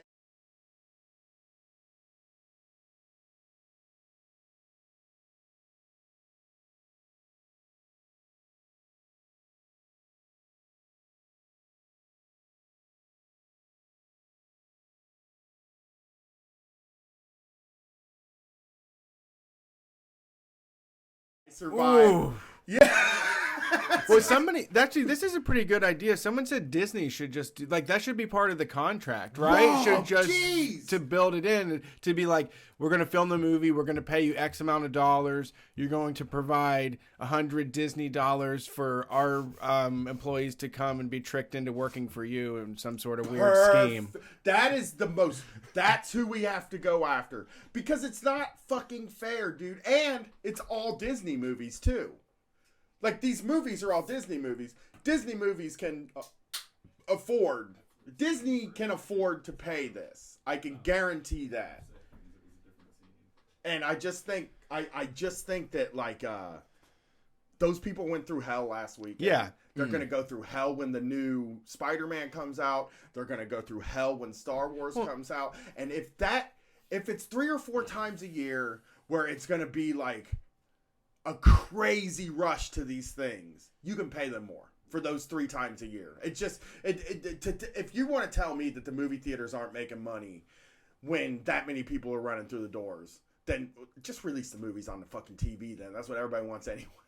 You know what I mean? Yeah. Like, fuck the fucking movie theater. I don't give a shit how much they're making. Those people are working for movie theaters pay. Some guy was giving me shit about saying they deserve bonuses because he said, you know, most people that work at movie theaters are just movie nerds and they're only really doing it so that they can watch free movies. It's like, motherfucker, he said I was. I'm like, you did that. You're projecting that on the people who go there because it's a fucking job. Yeah, I mean, everybody's forced to have Projecting forced to have money, and movie theater seems like the least like thing that would make you hate yourself. Right, yeah, it means Or that closest to something that's enjoyable or fun. and you get free movies, and if you do like movies, I can. But like that kind of thing is, I think people don't understand the baseline that I come from. In that, like, getting when you work at the movie theater, getting free movies should just be like, yeah, of course, you get free fucking movies. You make the movies, you make the movies happen, you get the free movies. It's just like It's not really a bonus. yeah, per se. it's not a benefit to me. You should get It's it. literally a matter of like a proximity. Like I could clock out and just walk in that fucking room and sit in a chair. You're not really going out of your way to give me anything here. I mean, people don't understand our baseline at all, where it's like if you work at, let's say, Rob Wisman just posted this today, but when he worked at Walmart, 1 year at Christmas, they were like, you know what, we was going to give you a bonus, but we decided that, like, what would be better is if we let you use your 10% discount on groceries this week. God. And that was what they did. And it's like, The people probably rushed the store, right? And of bought- course, That's fucking. of course. That's I so mean, fucking I would, grim. I would do that too. Like, Yeah, but I we have to- understand it. Yeah. Take advantage of it if you can get But it. 10% is like, that's just like we're covering taxes. That's really? making coupon shop really well. You know what I mean? Like, if you do a real good job with your coupons, you can get 10% off your Right. groceries. But it's like, at the grocery store, they should be getting 50% off their groceries. I know that sounds high to you, but it's only the people that fucking work Close there. to cost. I mean, yeah, Yes, and you're talking about, you're right, 100 people that fucking work there, you know, compared to the thousands that are coming through and paying 3 to 4 times the actual cost of the damn thing. Cost. If you work at a grocery store, you deserve to get your groceries at cost. If you work at a clothing store, you should be able to get the stuff in that store at cost. Just like when I worked at the cable company, they're like, one of our great benefits is free cable. I'm like, motherfucker, I installed the cable, so I deserve free cable. I should have free cable. That's not a benefit. That's the right thing to do. Right. You can eat the deli meat and cheese from behind the counter. Yeah, for sure. You can. Grab a piece, try it. All right. Make sure it's good. All right. I want to know that you stand behind it, right? Like That's if the you thing. ain't eating Stand it, behind what you if stand you aren't behind. eating this shit, why am I? What am I looking to you to sell me the shit Well, for? at Kroger, Exactly. not at Kroger, at the cable company, they did say, we give you free cable because you need to know everything about this cable. That's nice. We want you to know what channel shit's on. We want you to know how, you know, the Your customer favorite way to experience use is this? paid. What do you think is fun? You know, tips and tricks. But at Kroger, they didn't give you shit. You didn't get a discount at Kroger. You didn't get a 1% discount at Kroger. They would be like, you'll know when the deals are coming, though, before the customer. Okay, cool. Insider trading. And then, like, at Chuck E. Cheese, you got, well, most of the time you got free food because, like, the kitchen would fuck up a pizza on fuck up. make an extra pizza on purpose, and then we would just eat that pizza. But sometimes they would make us throw that away. Sure. Like That a was lot the of Papa times, because John's you were trick, supposed too. to pay 50. You were supposed to get 50% off the food. McDonald's gave free food, so like, it's this weird thing where like these benefits, like if you're selling the thing, you should get it as close to cost or free as possible. Yeah. I mean, I think you should get free groceries. Fuck it, I don't care. I'm an extremist, but who cares? It's I not that mean, many of you're them. right. Compared to what they're actually spending it on and the waste of, everything else and how much they're actually making, for sure. It's not that much. I mean, Are they taking drop in advantage? the bucket. If they take advantage of it, then maybe you can make some things. You Right, know wait what till I we mean? get there. Yeah, but Wait till we get there. Because that if I worked at a grocery store that first month where they were like, people that Oh, work yeah. here get free groceries, I'd have 7 carts of like Doritos. Yeah, I mean, it's like it's like those like Swedes that give people heroin for so long. Like if you're not gonna eat, you're gonna be like, I fucking don't like filet mignons anymore. They're kind of boring. You Yeah. know, like Well, after you've had them every other night. The garbage people eat, especially like at that. Like, Oh, I know. the Frozen. people at It would just be frozen Tyson Oh, chicken. yeah. Oh, But hell at the yeah. grocery store, dude. When I would go to lunch, Pizza you're at a rolls. grocery store that Pizza has rolls, yes. You're at a grocery store that has hot food. There's a Wendy's and a Rax right by it that I worked at, and a Little Caesars right by it, where you could get individual size shit, right? And people just would buy.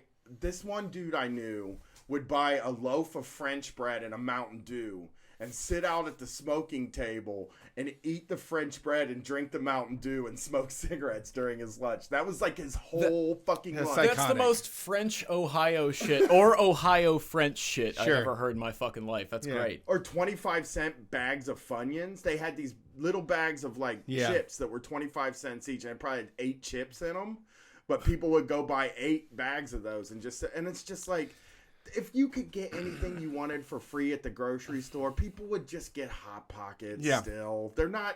Nobody is like trying to eat like Nobody- expensive shit. Nope. I mean, Damn, don't listen people to fucking intellectual takeout Brian over here, man. No, People I just just- waste their free groceries on snacks. Some people will gravitate towards like the aged cheeses and the Yeah. finer shit, but I try to drag people into it, and they're Sure. like, "No, I like what are those slices that come in individual wraps? American What kind of- singles. what Yeah, cheese yeah, is that?" yeah. They're like, Give me "What is that from?" Trying to get some of that Sargento over here. Yeah. Ooh, Sargento.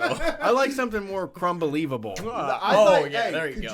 you help me go and get this mild cheddar Sargento over here? Yeah. My family makes Mild. me buy mild. Is mild cheddar. the lowest? Is there something else? Is there? Stacking all of the cheese slices together and pretending to slice a slice off.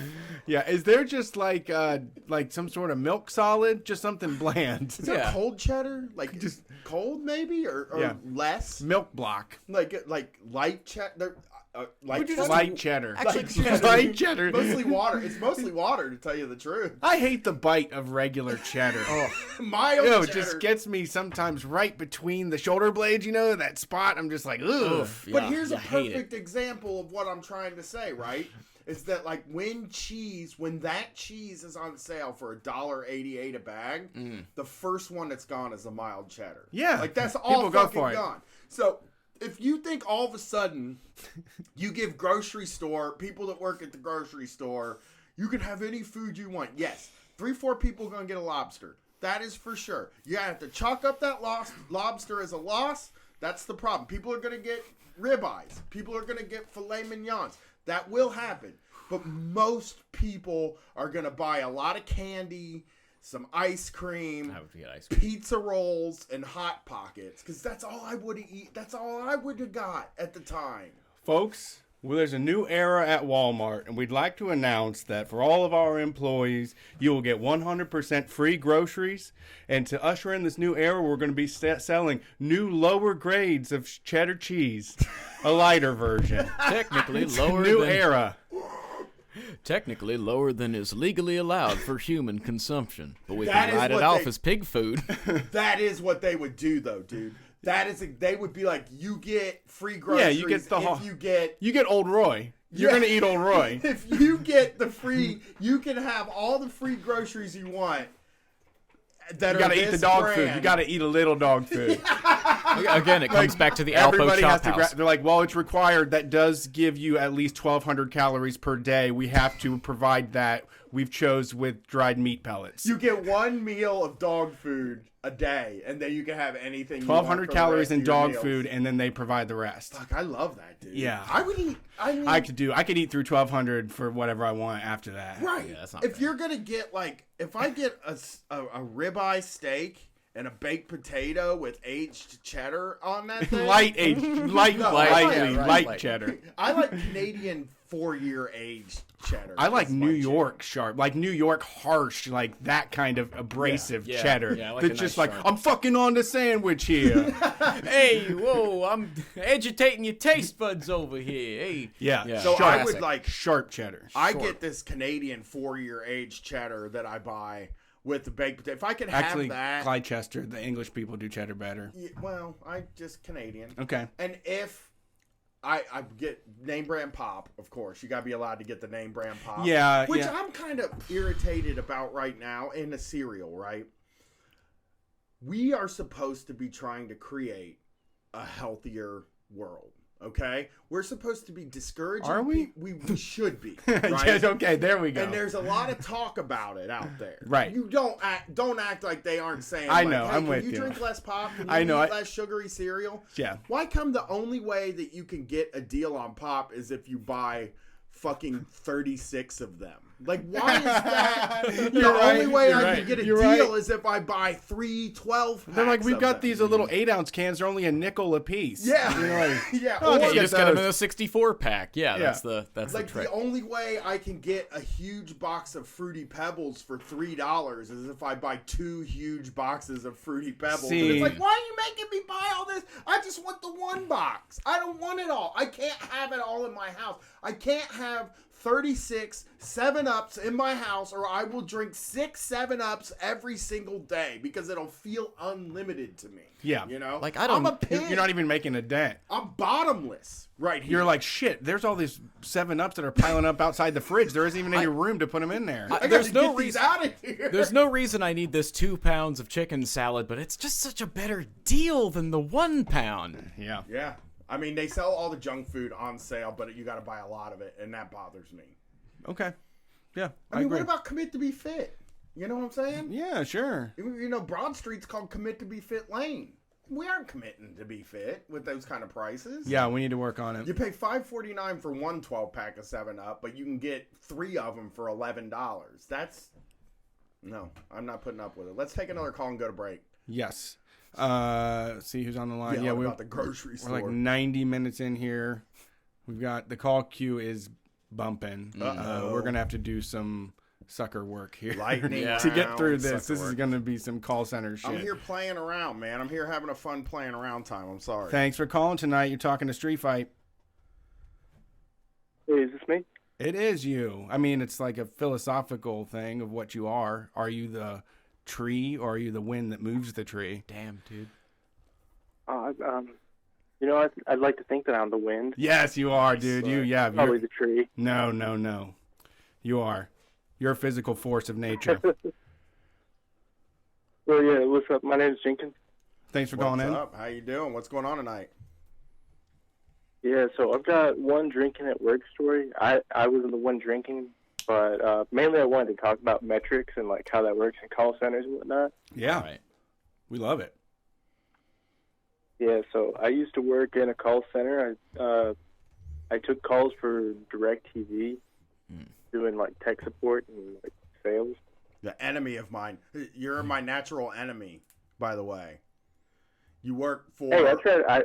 a satellite company, and which makes you an enemy of the cable man, but also you're in the call center side and not the tech side outside, which then also makes you my enemy. So, but I'm gonna let Oh, dude, bygones I be tried to make bygones. it. So the thing with the metrics is I try to make it so that like there's as few tech guys getting sent out as possible because like I don't try to send people out to like go program remotes and whatnot That's because good. they wouldn't get paid for that. That's good to They hear. charge the customer for that. And, yeah, but like I was a good tech support guy. Like I had really good numbers where it mattered for like the customer and the tech side. But when it came to being good for the business, I wasn't too good on that. Same here. Smart. Same here, dude. Smart. I was exactly the same. It's like they would be like, Brian, I remember when they were telling us to upsell everybody HBO, and I was like, I'm never gonna do that. I've told people to cancel HBO because there ain't nothing on it.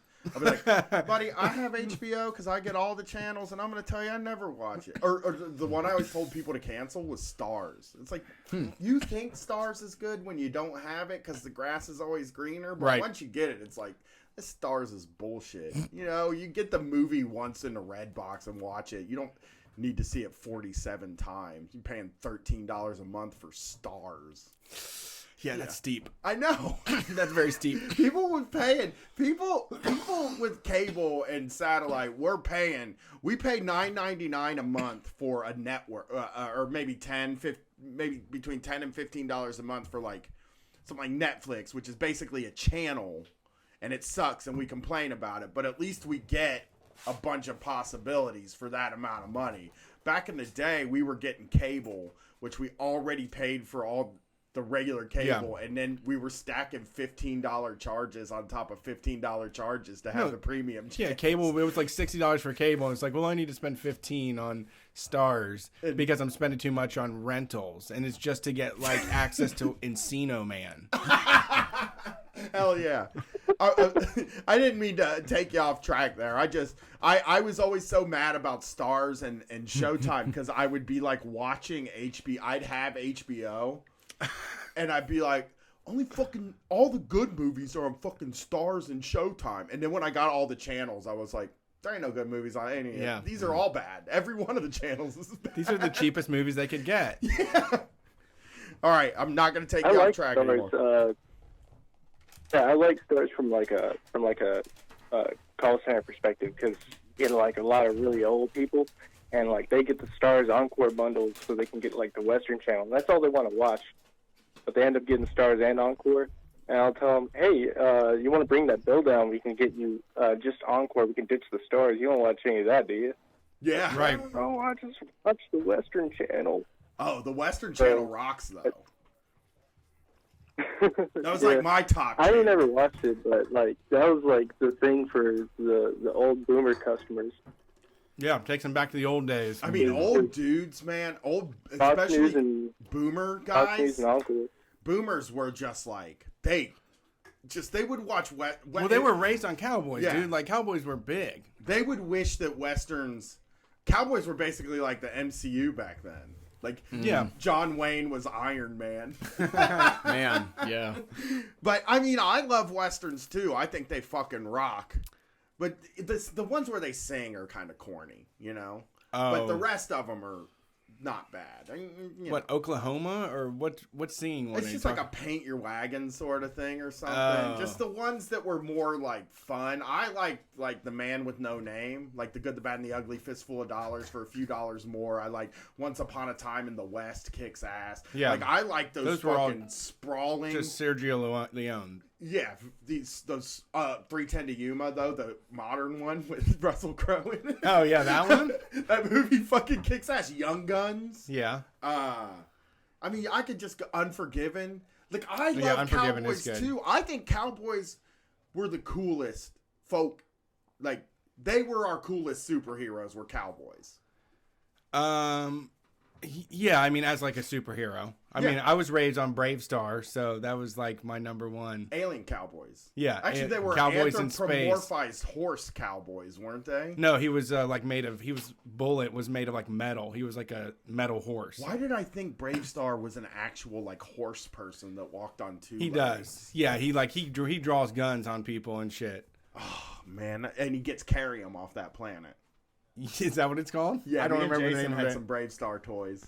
So. Brave Star. All right, we are trying to get through calls. Yeah, sorry, you're right. Now, what's up? Let's let you're steering now. Go for it. All right, so yeah, I got that job taking calls for the call center. We had this lady in our training class. She was like an older lady, and she was always drinking from this big old like this cup, and like one day she forgot to take her cup home, and somebody like was like, hey, she didn't bring her cup home, and they smelled it, and it was booze. Oh. Uh-oh. And we didn't see her after that. Wait, what? Oh, no. Someone told? That sucks. I guess, well, I think it was like a few years ago, so I can't quite remember, but I think what had happened was someone smelled it, and I think like one of the TLs was like right there, so there was like somebody already that like had to do something about it.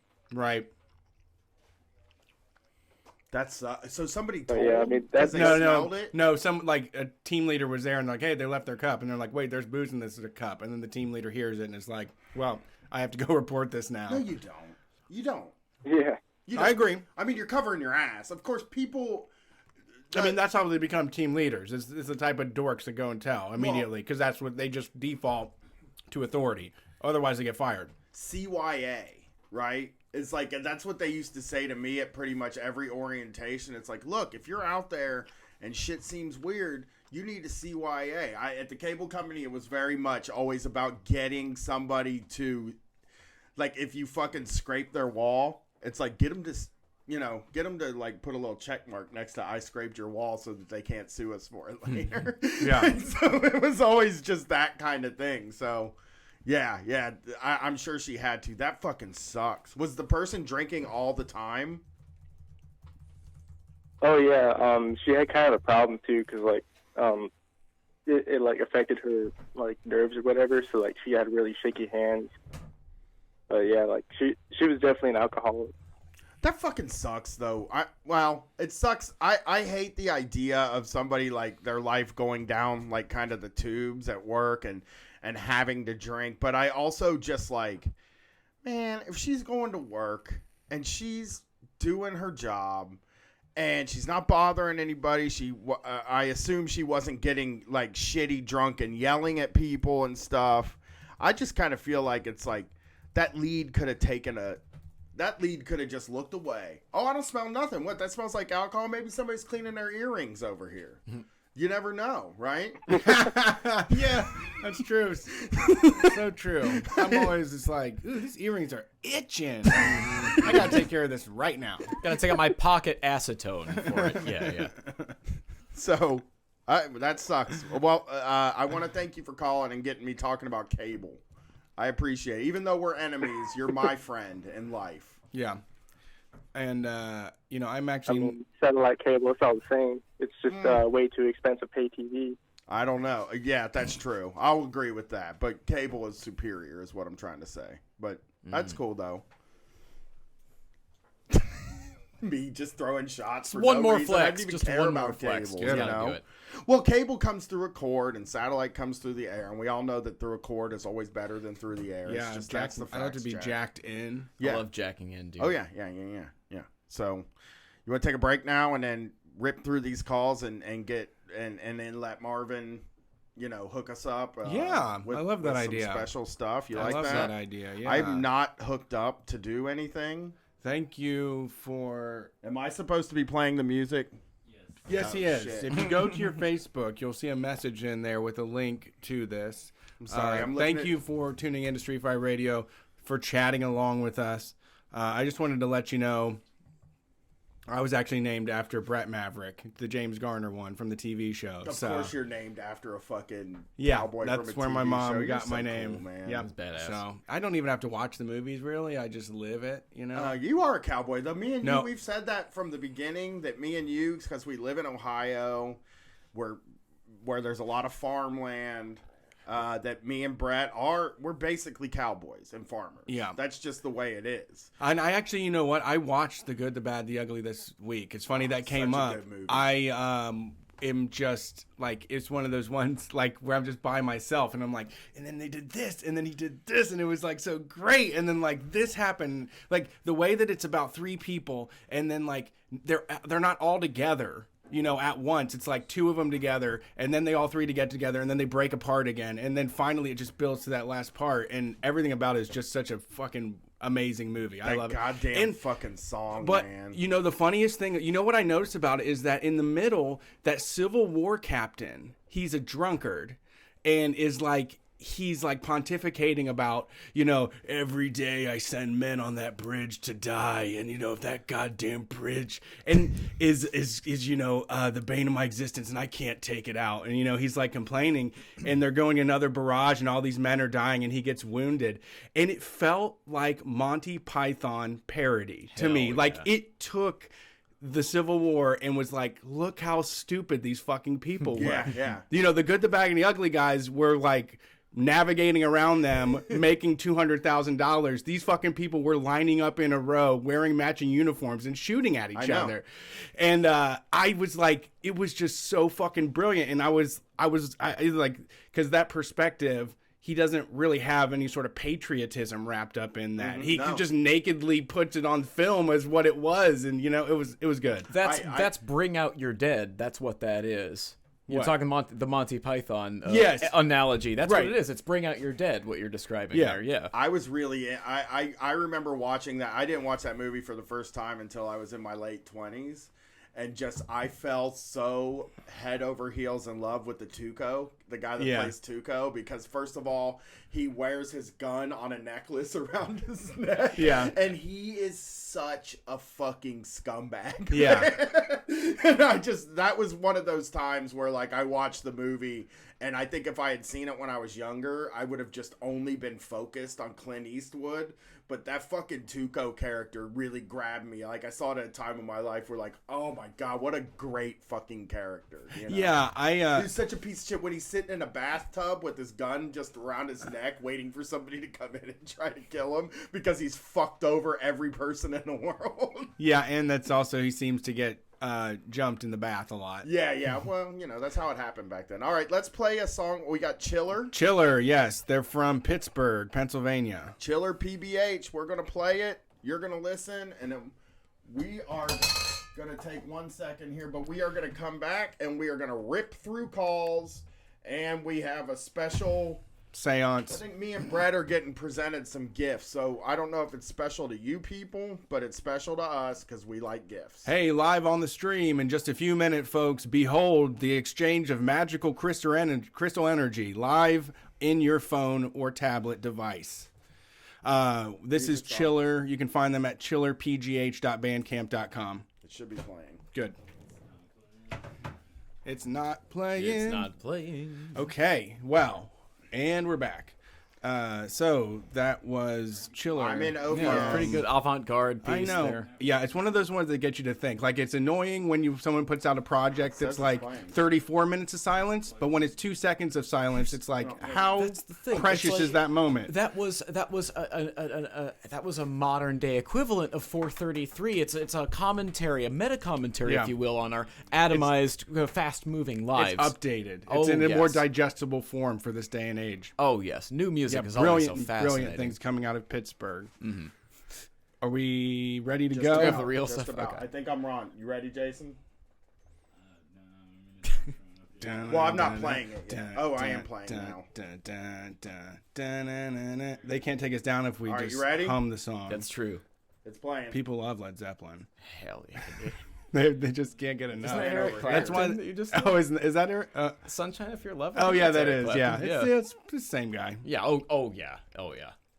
Yeah, a lot of people didn't know that Jimmy Page, Eric Clapton, same guy. Exact same guy. Zero difference. Yeah, just people changed the wig. I can try Jeff Beck OBS. It was like brilliant wig work. They just they knew physical prosthetics in a way that has just been lost to antiquity at this point. We rely so much on CGI nowadays. Yep. Practical effects have gone by the wayside. People don't want to do the hard work of having two separate rock and roll personalities. They want to be one Hannah Montana superstar that can have it all. I mean, and we promise these people they can be a triple threat without developing like a Chris Gaines, Garth Brooks diversion, between your fan bases. Exactly. A division. Make a cut there and, really go for it. Well, I think we could go. I think that if we did maybe a moment for people to take 5 minutes of silence or something, maybe if people just really meditated it for a minute. Dude, just live in the moment. Like if a thought comes...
on. Holy shit. Hey, what's up? We're back at Street Fight Radio. Call-in show. That was Chiller with music, and I don't know how long it played because my stupid computer for some reason is turning off. So, I don't know, man. Let's let Brett do an official bring us back from break. Yeah, thanks everybody for listening to Street Fight Radio. We're here.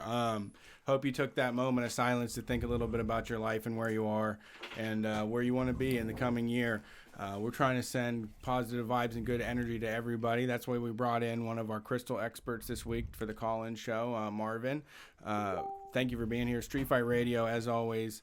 We do call-in shows every single Sunday. Next Sunday, May 12th, we're doing the ABCD, Anybody But Cis Dudes call-in show. So we need y'all to show up and get in here. We got a pretty full queue right now, so it's going to be lightning round. Those of you that are on the line, get your shit in, and then we got to go. But for now, I think I'd like to realign some of my disparate energy right now. All right. Oh, Marvin. baby. Well, I have got just the thing for you. Now, you wanted to deal with anxiety and depression. Now, both rose quartz and amazonite, when used either separately or in conjunction, can help deal with these things. Rose quartz has been jokingly called by the show Episode 1 the horny crystal. That's not necessarily untrue of it. Oh, this is a horny crystal? Well, it deals a lot with love, but it also deals a lot with sort of letting yourself sort of let go of past things like that. It can relieve ostensibly a lot of depression, a lot of things that might weigh you down. It kind of lifts you out of that, makes you a little more open. And the amazonite is, strictly speaking, to kind of calm the nervous energy that's what I need that you might right have. there. So I need I that brought you each one of each. Oh, good. I'm going to keep these in my pocket. Yes. From now on. Is that where you're supposed to keep them? What do you do? What is it just some people, should I eat this? Yes. No. Okay. Some people, you crush it up and you snort it. No. Some people, what they do is they like to, put it on a necklace or what have you. Sometimes, you can have it in your pocket. I was given a selenite wand when I began my tenure at Cleveland Area Paranormal Society. I've had it in my bag, and ever since then, my life has been pretty decent. Whether that means anything, who can say? But actually, we can say. If I can get into it just for a moment. Sure. All right. I'm just gonna get this out of the way here real quick. What we do primarily is a lot of haunted history tours, ghost tours, classes on various things of esoteric nature. You've got classes about cryptids. I teach one about conspiracies. The classes on tarot. We've got tarot readings as well. Classes even on potions and runes and these sorts of things. We have all kinds of things constantly going on. We've got an online shop for all kinds of fun things you might want. We can do custom candles and all of the things. So, pretty much anything you would like to find. Cleveland Area Paranormal Society. We've got a lot going on, and highly encourage you to check that out. We've got our own website, cleparanormal.com, and look us up on Facebook, Instagram, and Twitter. We're all over it. Yeah, I gotta say, looking at this rock, it's like so fucking pretty that I'm like, really, what do I have to be depressed about, Exactly. I'm not having any panic attack right now. This is like a sea-punk rock. Exactly. Is it? Yeah, it is. Sea-punk rock. It's like two beautiful colored rocks. I took a picture and posted them on my Twitter.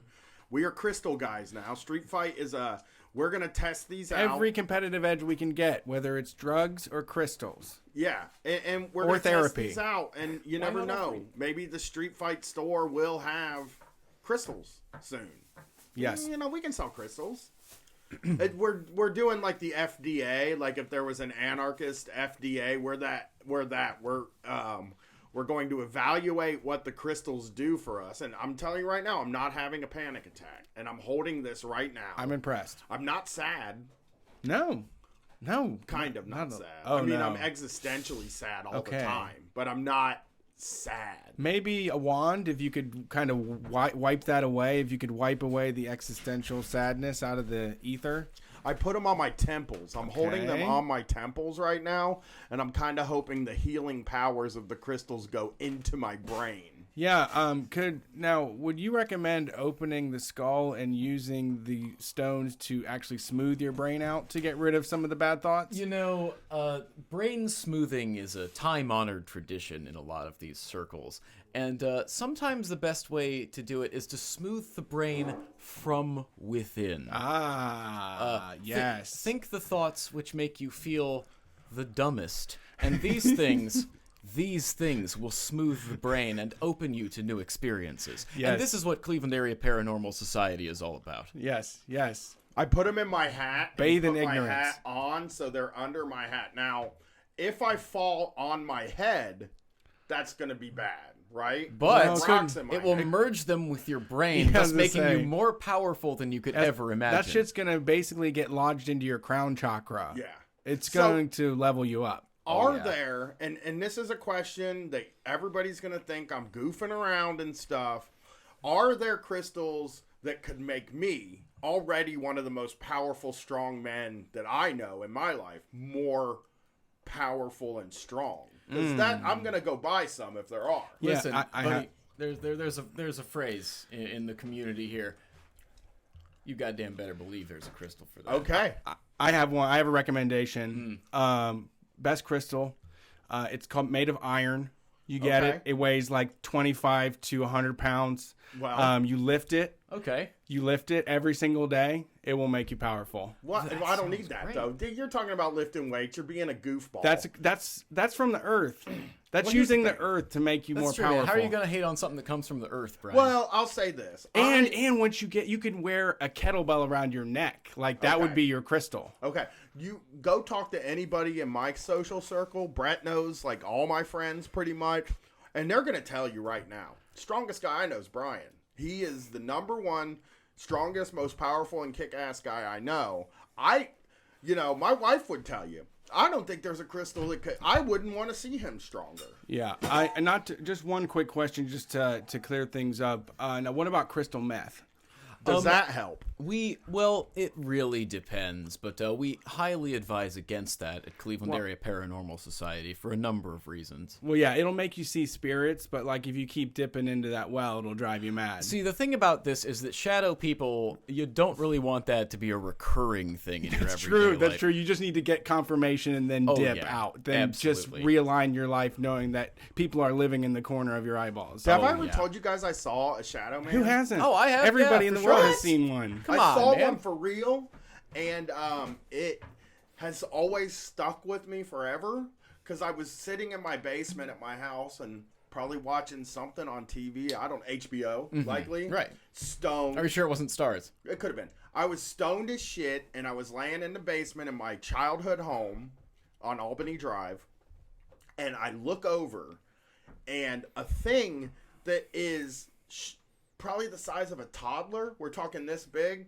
black as all night, just like a shadow, it ran down the stairs and in across and into the bathroom. Ugh. And I fucking saw this, not on acid, which you wouldn't even see that on acid. Even if I was on acid, how often do you really hallucinate on acid? And so I was on like probably the weak drugs, like weed. And I saw this thing, and I am 100% positive that I saw it and it exists. And it wasn't until I got older and me and you started dicking around with ghosts and stuff that I heard that was actually a thing. Yeah, we're going to have to put a pin in this because the shadow people conversation, if we crack that open, will lead us into 5 more hours of call-in show. Are you Oh, worried God, about yeah, we should the probably- shadow? Okay. All Well, right, I'm man. just saying, let's get these calls rolling. Let's get the calls rolling. People don't care about my shadow issues. They do, actually. I'm just saying, it's a lot. We just pivoted into something, and we have a lot on our plate. Hey, right what's now. up? How's it going? Hey, what's up, Brett? It's Eminent Prof. How you doing? Oh, What's nice up, to dude? hear your voice. I'm wearing Hell crystals yes. in my hat, baby. Woo! So y'all were just talking about some supernatural shit, and so one of the things that they love to talk about in some of these fucking tours that they do through New Orleans is these spirit orbs. Yeah. So like when people are taking pictures, they'll like especially on these ghost tours, which they love ghost tours in this city. But they'll talk about these just sort of like just shiny lights that come from wherever the fuck, and all of these you know, all of these sort of, I mean, basically they're carnies, right? They're these tour guides, and they'll just say, oh yeah, that's a spirit orb. And it's just like, they'll just say, don't you see that that's like your aunt or uncle or whatever, like that's in these visions and these pictures? And it's just kind of like, no, pushing people down that road, but it's always fun. Yeah. I mean, the spirit orbs are really cool to me, but I love it. Yeah. obviously fake. Yeah, I mean, I would say I like it if someone's like, oh, really, there is magic in the world, and we're all just energy that exists, but then they take that as confirmation that they should be as homophobic or as they are, right, to right. ramp it up. Right. Yeah. Let me say this, like something that Brett said to me, and it's really weird as a parent. Both of us are parents, and something Brett said to me a long time ago was something that I felt too when my daughter was like kind of his age, up until like 7 or 8, and it is that like kids legitimately 100% believe that there is magic happening in the world. Like your daughter, Brett, likely thinks that Superman is actually happening. There is one. Like she has a really boring life, but there's somewhere in the world there are people that have superhuman powers. Yeah, and it like is beautiful, and it might even be why we're more happy at that age. Maybe it's the less responsibility, sure, but I tend to believe, because I wasn't happy when I was a kid, that like it's like a state of mind. Because when I was a kid, I was profoundly unhappy because I hated that adults could tell me what to do. You know what I mean? And it felt like I always felt like I was being oppressed from the very beginning, you know, whether it was like at that time adults and teachers, and now it's the cops and the government or whatever, and that sort of thing. But I think that kids that haven't clued into the fact that they're being dominated 24 hours a day, 7 days a week, they're happy because they believe there's magic and energy in the air. And that, you know, my kid used to think that like, she would set up little houses in the backyard that were fairy houses, where she believed that at night fairies would come to the house and like sit in the house and relax, and then leave before she got there, and that maybe someday she would come out and the fairies would be there. Sure. And that has to be a great feeling. Yeah, I'm going back. It's not even that much different for like adults. Like adults who just want to like have the same shit just for hummingbirds. Yeah, it is no fucking dick. You're exactly right. It's like a hummingbird feeder. Well, you get a payoff though. That's true. But they think you get a payoff. You do get to anyway. see the hummingbird. Yeah, and they're like majestic as hell. You're like, oh, look, everybody get over Hummingbirds here. rule. No, I'm not talking shit about hummingbirds. My daughter believed for many years that she did catch a leprechaun. Oh, very nice. Like, she put a trap for a leprechaun in the stump of it. Like, so at the bottom of a tree, there was a little opening hole. And she put something in there to catch a leprechaun. I think it was like change or something like that. Yeah. And then somebody they're addicted. Yeah, and then somebody came and A got pot of gold. Yeah, somebody came and got the change, or somebody cleaned it up. Probably thought it was a mess because they put a bunch of stuff around it. They came and got it, and then the next day we went to the playground and none of that shit was there. And she was like, the leprechaun came and took my change. And I was just like, there's no such thing. I would tell her, like, there's no such thing as leprechauns, kid. And she was just like, okay, then why's the change gone? And I was like, good point. Flawless. I guess we're not arguing anymore. Yep. Well, but how's teaching going, Jeff? The past month of my life, like literally the past 5 weeks, have been testing. Ugh. So I'm going in. I'm like going to essentially like make my kids who can't read a grade level test, and just sitting there and just saying, "Oh, do your best. Oh, do your best," and kind of like coax them through it. So it's been fucking miserable the past month. But I've been doing a lot of reading, which is nice. But those things other than that, those things been brutal. Those things do take a toll on those kids. I mean, my daughter has this thing called Yeah, air it's cruel. testing, and she does them, but they spread them out a lot more. Like, she does one a week for like 6 weeks. yeah. And they're like, bring in snacks, do this, do that, do anything that can make you feel comfortable, because it really takes a toll on those kids. It's sad that that's what they have them in there doing. Yeah, I was partying with a teacher over the weekend that said, like, it's ridiculous because her class sizes are like 27 kids, which is like, you cannot even focus that much. One person cannot focus that much energy on 27 of anything. Have they tried crystals? Has she tried any crystals? And that she like, and that they have kids that like they have counselors there like on a schedule like every other day, like Monday, Wednesday, and Friday. So if it's Thursday and a kid has a meltdown or their fucking dad got arrested in the morning and they're not feeling so well, nobody there to talk to them except for the teacher, you know? Oh my God. Or whatever, you know what I mean? Oh my God, I have that problem all the time. Yeah. Yeah, you're just... I have that problem all the time. You're left alone. My kid, it was like, so the way that they've done things, I'm sorry, Brett. No, you were talking. No, you know more about it than me. I'm just fucking, I was like hammered listening to someone and going, no fucking way. Yeah, no. So it's even crazier right now because the way that they have things organized at my school, so I teach special education, and they have like special education social workers who's there part-time, plus we have a regular social worker who's not supposed to talk to the special education kids. So when the special education social workers here, these kids who have special needs don't have somebody to talk to, even though most of the time there's somebody to talk to there. So they're basically doing a segregation in a lot of fucking stupid ways. Yeah, that seems counterintuitive to helping the students get the best education. Yeah. Yeah. I mean, everything. Like most of the kids that I get a problem with is with they're not getting what they need at home, or they're not, whatever. The demands of the education system are pretty draconian. Well, the fact that they're there's chemical imbalances, there's learning disabilities, there's all kinds of things that people have and that are we all went through and came out on the other side all right, but it requires the proper tools and resources and people to help make it happen. Mm-hmm. Right, exactly. They get shit you need, and the sort of prevailing attitude is there's no excuse for any of this shit, for teachers or for kids. Yeah. And so, as a result, it's just beat you down if you're not doing the thing that we expect you to do all the time. You're in a city that has a lot of charter schools too, right? So I'm right next to New Orleans. I'm in Jefferson Parish, so it's right next door. And New Orleans just got finished charterizing.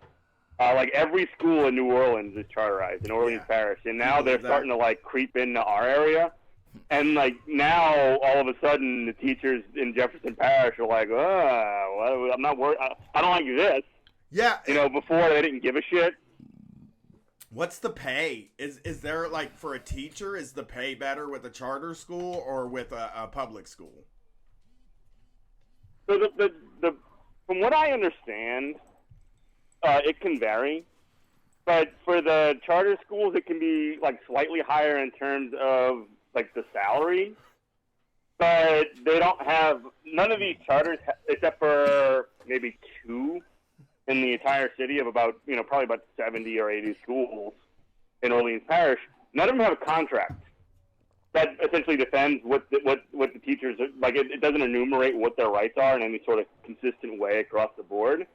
So there was a really good report that came out last year, maybe the year before, that talked about charter school workers and charter school teachers working like 80-hour weeks for these crazy long amounts of time. And that's at least something that I don't have to deal with.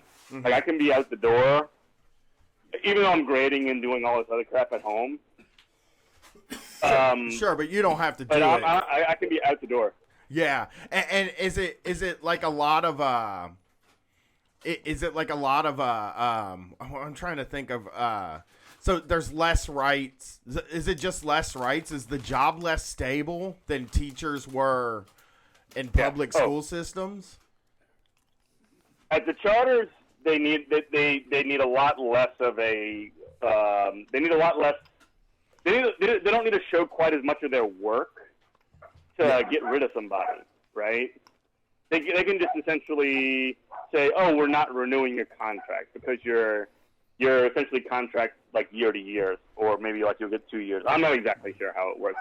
I'm not a great person to talk about for the charter specifically, but I just know that they are significantly more precarious than a lot of these teachers and school workers in the places that still have traditional like public schools. Right. And I don't want to like sound like a reactionary and saying like the old way is the good way or whatever. Sure. But more protections for workers is better than fewer protections for workers. Right. And I mean, Columbus is in like a really unique position, and we watched a lot of charter schools go to shit and like just fucking disappear a couple years ago, right, Brett? Remember a couple years ago when ECOT was here, and it was like kids were taking computers home to do their work, and the goddamn business folded like in March. And these kids didn't even know if they were going to be able to get into another school and start doing finish their school out. Like there were kids whose graduation was in doubt because the private business that ran their school shit the bed. And it's like, man, we can't, like, you know, we said that in the capitalism video.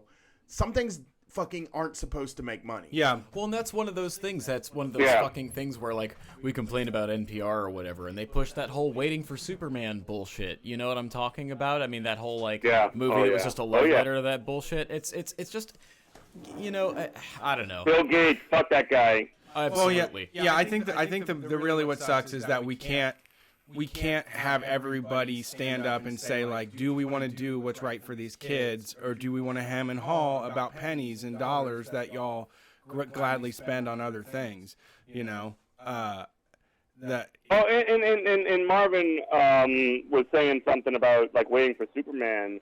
Like, that movie was super heavily promoted by, like, these Bill Gates and these Eli Broads, these huge, like, billionaires who spend a whole bunch of money in donations to school, like these school programs. Right. And what they do with these programs is they just say, here's the money and here's all the stuff that we want you to do in the education system. Otherwise, you don't get the money. And the stuff that they want you to do is STEM, which takes all the like art and fun out of school, or teacher evaluations, or standardized tests. It's like making all this. It's essentially injecting this capitalist donation model into the school system. They want to get a whole bunch of fucking credit for it, but they also want to dictate what's going on. But, like, hey, let's give that movie and that guy, like, a whole fucking This American Life episode all about him, right? That's, you know, hey, why not? Exactly. Yeah, exactly right. There's a lot of power in the school reform movement. It's fucking brutal. There's a great book on this, actually. It's by Lois Weiner, called "The Future of Our Schools." It's pretty dense, but it goes way into just what's going on specifically with the charter sort of movement, these like nonprofits run by billionaires that run everything, and the teachers' unions. Which, look, I'm a unions guy, but these national unions, they're not angels in this whole process. They kind of go along to get along in a lot of ways, especially the leadership to maintain their power, you know? Yeah. Well, thanks for calling in, man. I appreciate it. We got a call queue full of people, so we got to get going. But thanks for the input. We love you, Jeffrey, more than anything. Love you guys. Shout out to Marvin. Press F for pay respects to Working Week. Thanks, man. Thanks. Appreciate it. You're the best, Jeffrey. Love you guys. You know what's crazy now is that my Facebook and Instagram feed are filled with charter school advertisements. It's wild. Disgusting. Like get started, free tuition, K through 8, uniform provided, like all that. That's because, you have a kid. Well, that's because like they're willing to spend a few dollars less than the public education and buy people some clothes or some shit. Yeah, that's true. Yeah. And take that money. Let's see here. Thank you for calling Street Fight Radio. Who are we talking to? Beep.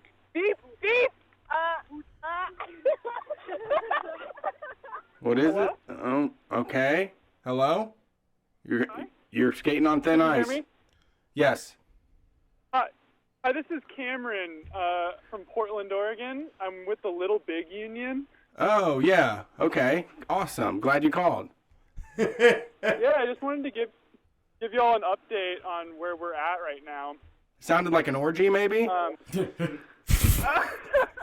this is all me and my coworkers. After the boss has been union busting and just fired a worker who's been here for 2 years. Ooh, big time for fuck you to organizing that a guy. walkout. Holy shit. So what are y'all doing? Yeah, we're just hanging and decompressing right now. Watched a basketball game. Blazers lost. It sucked doubly. But mainly, we're trying to organize around getting back Ashley's job. Ashley was fired unfairly after workers walked out when conditions were unsafe last Friday night. Yeah, 3 workers walked out: Ashley, Reyes, Jules Jones, and Bradley Myers. Yeah, what were the conditions? Yeah, what were the conditions that led to that? Yeah, it was really awful. It was a super busy Friday night shift. The Blazers game was on, so I'm guessing people were eating before the game. And, just labor was at 1.9%. It's kind of in food industry terms, but basically we got 200 tickets in a 2-hour span. And oh, God. we were completely understaffed. We were down a person for the day, and basically things were just going. Things were going wild, and the sinks ended up overflowing in our back area. God we were damn. trying to clean the vent. Yeah, so the back, our break area and the walk-in fridge was under like an inch and a half of water, and just like completely flooding coming out into the main area. Like workers were just like throwing towels down to make a dam. Oh, God. So the restaurant didn't completely flood. It's like that gray And, black water, yeah, too. workers were just completely fed up, and it was just completely unlike workable. And because of that, and like some background on that as well, is that 2 workers at this same Little Big Burger location have fallen and slipped and fallen because of wet floors in the past several months, and are actually have been on workers' comp or just getting off of workers' comp because of falling on these unsafe floors. That sounds like a shit And show. so workers walked out and gave management a notification that they're walking out for 2 hours and then coming back when we're at close so that they can help clean up after the restaurant is over. But no more serving food. No more running around serving food. Yeah, and when they came back, the manager on shift told them that corporate told them to not come back in and not help out.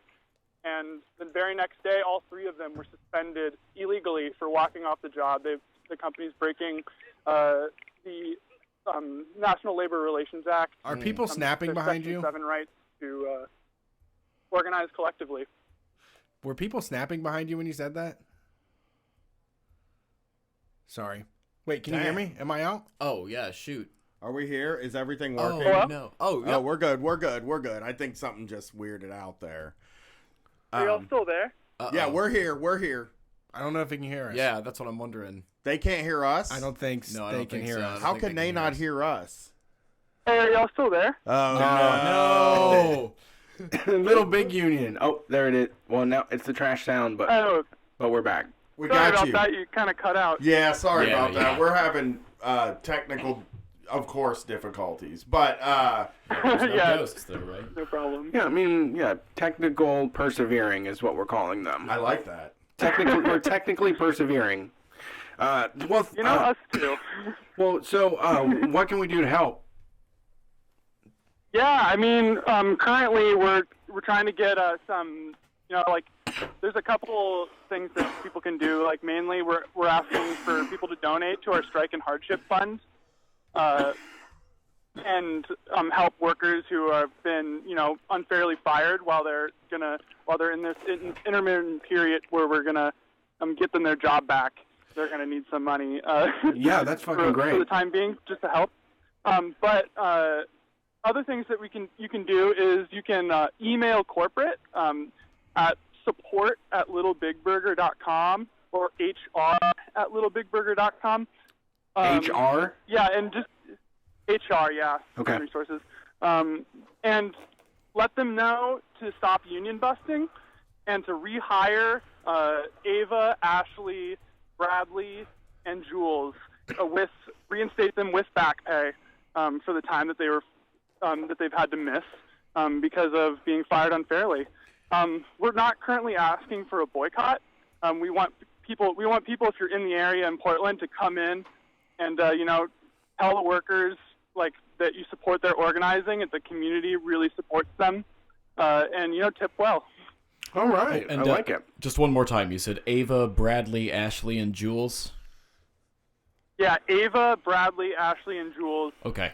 4 workers. 2 of them have been fired for organizing, and the other 2 are currently suspended, pending investigation, as they said. But just today, when Ashley was fired, they mentioned nothing of said investigation, gave no reason for firing her, and just told her that she's no longer employed, and threatened to file a restraining order for just simply asking questions of why am I fired. Oh, goddamn. Wow, that's fucked up. Thanks for calling in. We appreciate it. We really do. Yeah, appreciate you guys. First time, long time. Love your show. It's good to hear from you. I want to get back to Portland. Portland. Really, thanks for the support. I want to get back to Portland and spend time there the next time. For sure. We're only there for 8 hours. Yeah, please do. You know our bud Jimmy from the Burgerville Workers Union. Yeah. We're planning. We're working on stuff to make things easier. So we'll probably be back out there soon. Have a good night. Yeah, I'd love to come in and order a Little Big Burger with no meat and tell the workers that I support their efforts. Somebody clarified in the chat. They said that the 1.9% is the percent of your cost of the day that's going towards labor. So all the money you made for the day, 2% of that is paying the people to made that fucking money for you, that are doing all of the services and jobs required to make the motherfucking money. Let's get on the line here. I think we can do this. It's pretty late. We started 20 minutes. We started 20 minutes late. We have 27 minutes. Thanks for calling Street Fight. Who are we talking to tonight? Hey, what's up? Hey, I cannot hear you guys at all. That's your problem, buddy.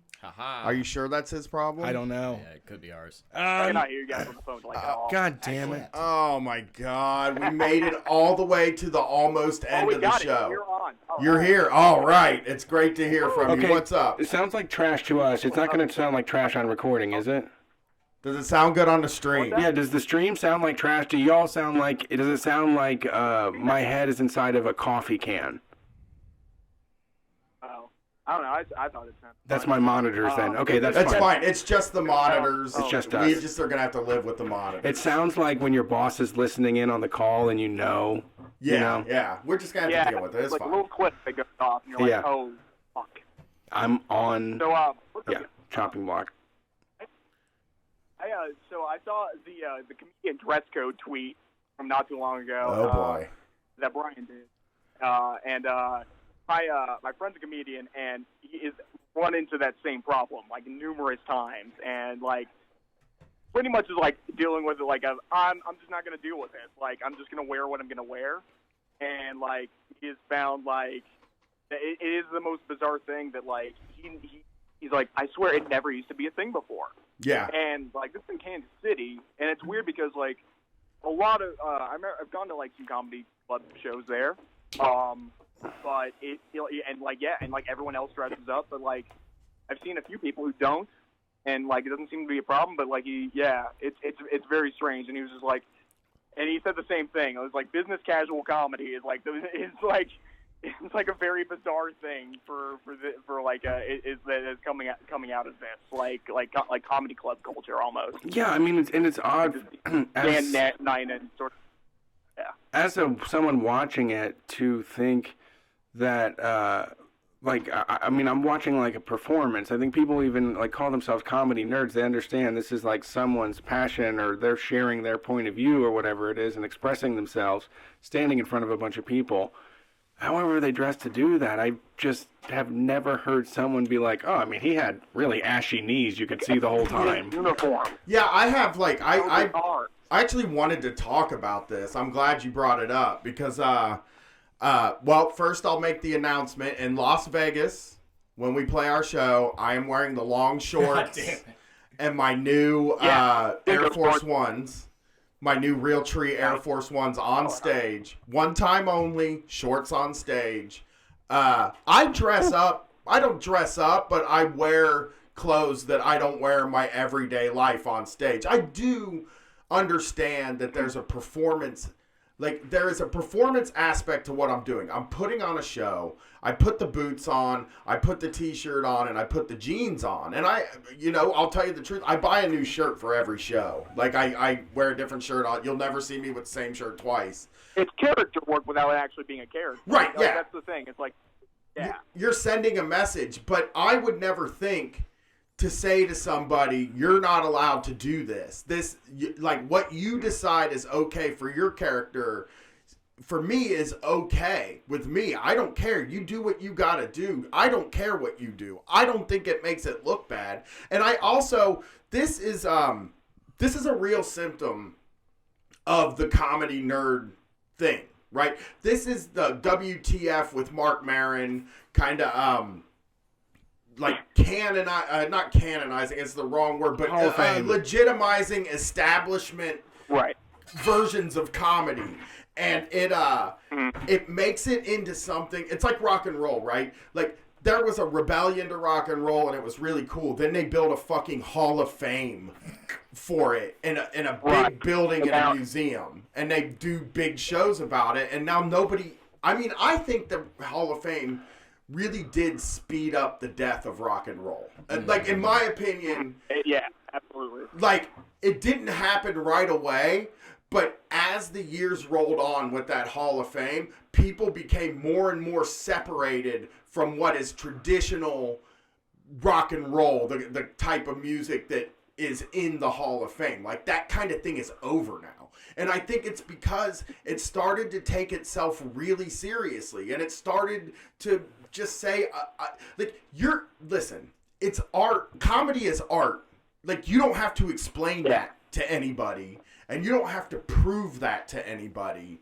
Just know, maybe some people don't consider it that, but it is art. And you're doing art. And what you're doing is probably cool. But in the end, and I'm saying this even about Street Fight, it's not important. It's not business. And I don't think it's super important. I think it's like fun. We're all having fun. And we've turned it in. Freedom to it. It's not. It doesn't have to be like. It's weird how like people are trying to put a structure to comedy now. It's very, very strange. Well, I think the good thing. I think a good thing is that like a lot of the structures being torn apart. Though you don't see as many stand-up shows happening as like established comics are going out and doing podcasts, which are a lot more. I feel a live podcast allows for a different kind of live performance than a stand-up comedy show. And I think audiences enjoy it more. They feel like the thing is happening right in their, like it is, like what me and Brett do is happening right in front of you. Like the show is going to be different every time. We're going to respond to, Brett's going, because we are doing the same show. Your show in Kansas City was like that. Like was probably one of the best live experiences I've had of anything like ever. Like that was pretty great. Like that sort of thing. Like right there is like pretty unique. That isn't really. I don't know like what else to really even compare it to. It's just like I don't even know what to compare it to. Right. Well, we want it like to. It's that's how interactive it is. Well, we just want it to be. Yeah, interactive is the point. Like. I want the audience to be involved in the show. I'm even seeing that Louis C.K. thing today is making the rounds today, where it's like he's not announcing his shows. You have to put your phone in a little box, and you're not allowed to tweet lines from it after the show, or he can sue you. And it's like, well, like what are we even? What is this? Like what is this? Sounds like what's the point of even doing the comedy at that point? It sounds like the Mormon temple to me now. Like the comedy club is some kind of a temple. Church, yeah. And all that stuff happened in the early 2000s, like when the Kramer thing happened. I'll never forget when Kramer said the N-word a bunch of times, and people were, like, disgusted by it. And then a bunch of really self-serious comedians came out and said, you have to be able to say anything you want within the walls of the comedy place, or we're not pushing the boundaries that we're supposed to push in order to protect free speech. And it's like, you're working up there. Like, you're going up there to do a thing where you make money when you leave. And don't fucking act like you're a soldier. Go off. It's what it is, though. It's You're a right. job. I mean, you're right. You're right. Exactly. Like, if I was doing comedy... And it was just like, I even was like, my thoughts weren't even like that evolved at that time. And even then, I was just like, the reaction that those comedians had like was so eye rolly, even like to me, like in like a 17 or 18-year-old. I was just like, oh, I don't know, you can't really. Right, and I'm saying like, I just want to say that when I go on stage, I don't do that for free. I don't do this for free. None of this shit is fucking free. And it's like, this isn't activism. This isn't important. This isn't like protecting free speech. This is jokes. We're all just telling jokes and having fun.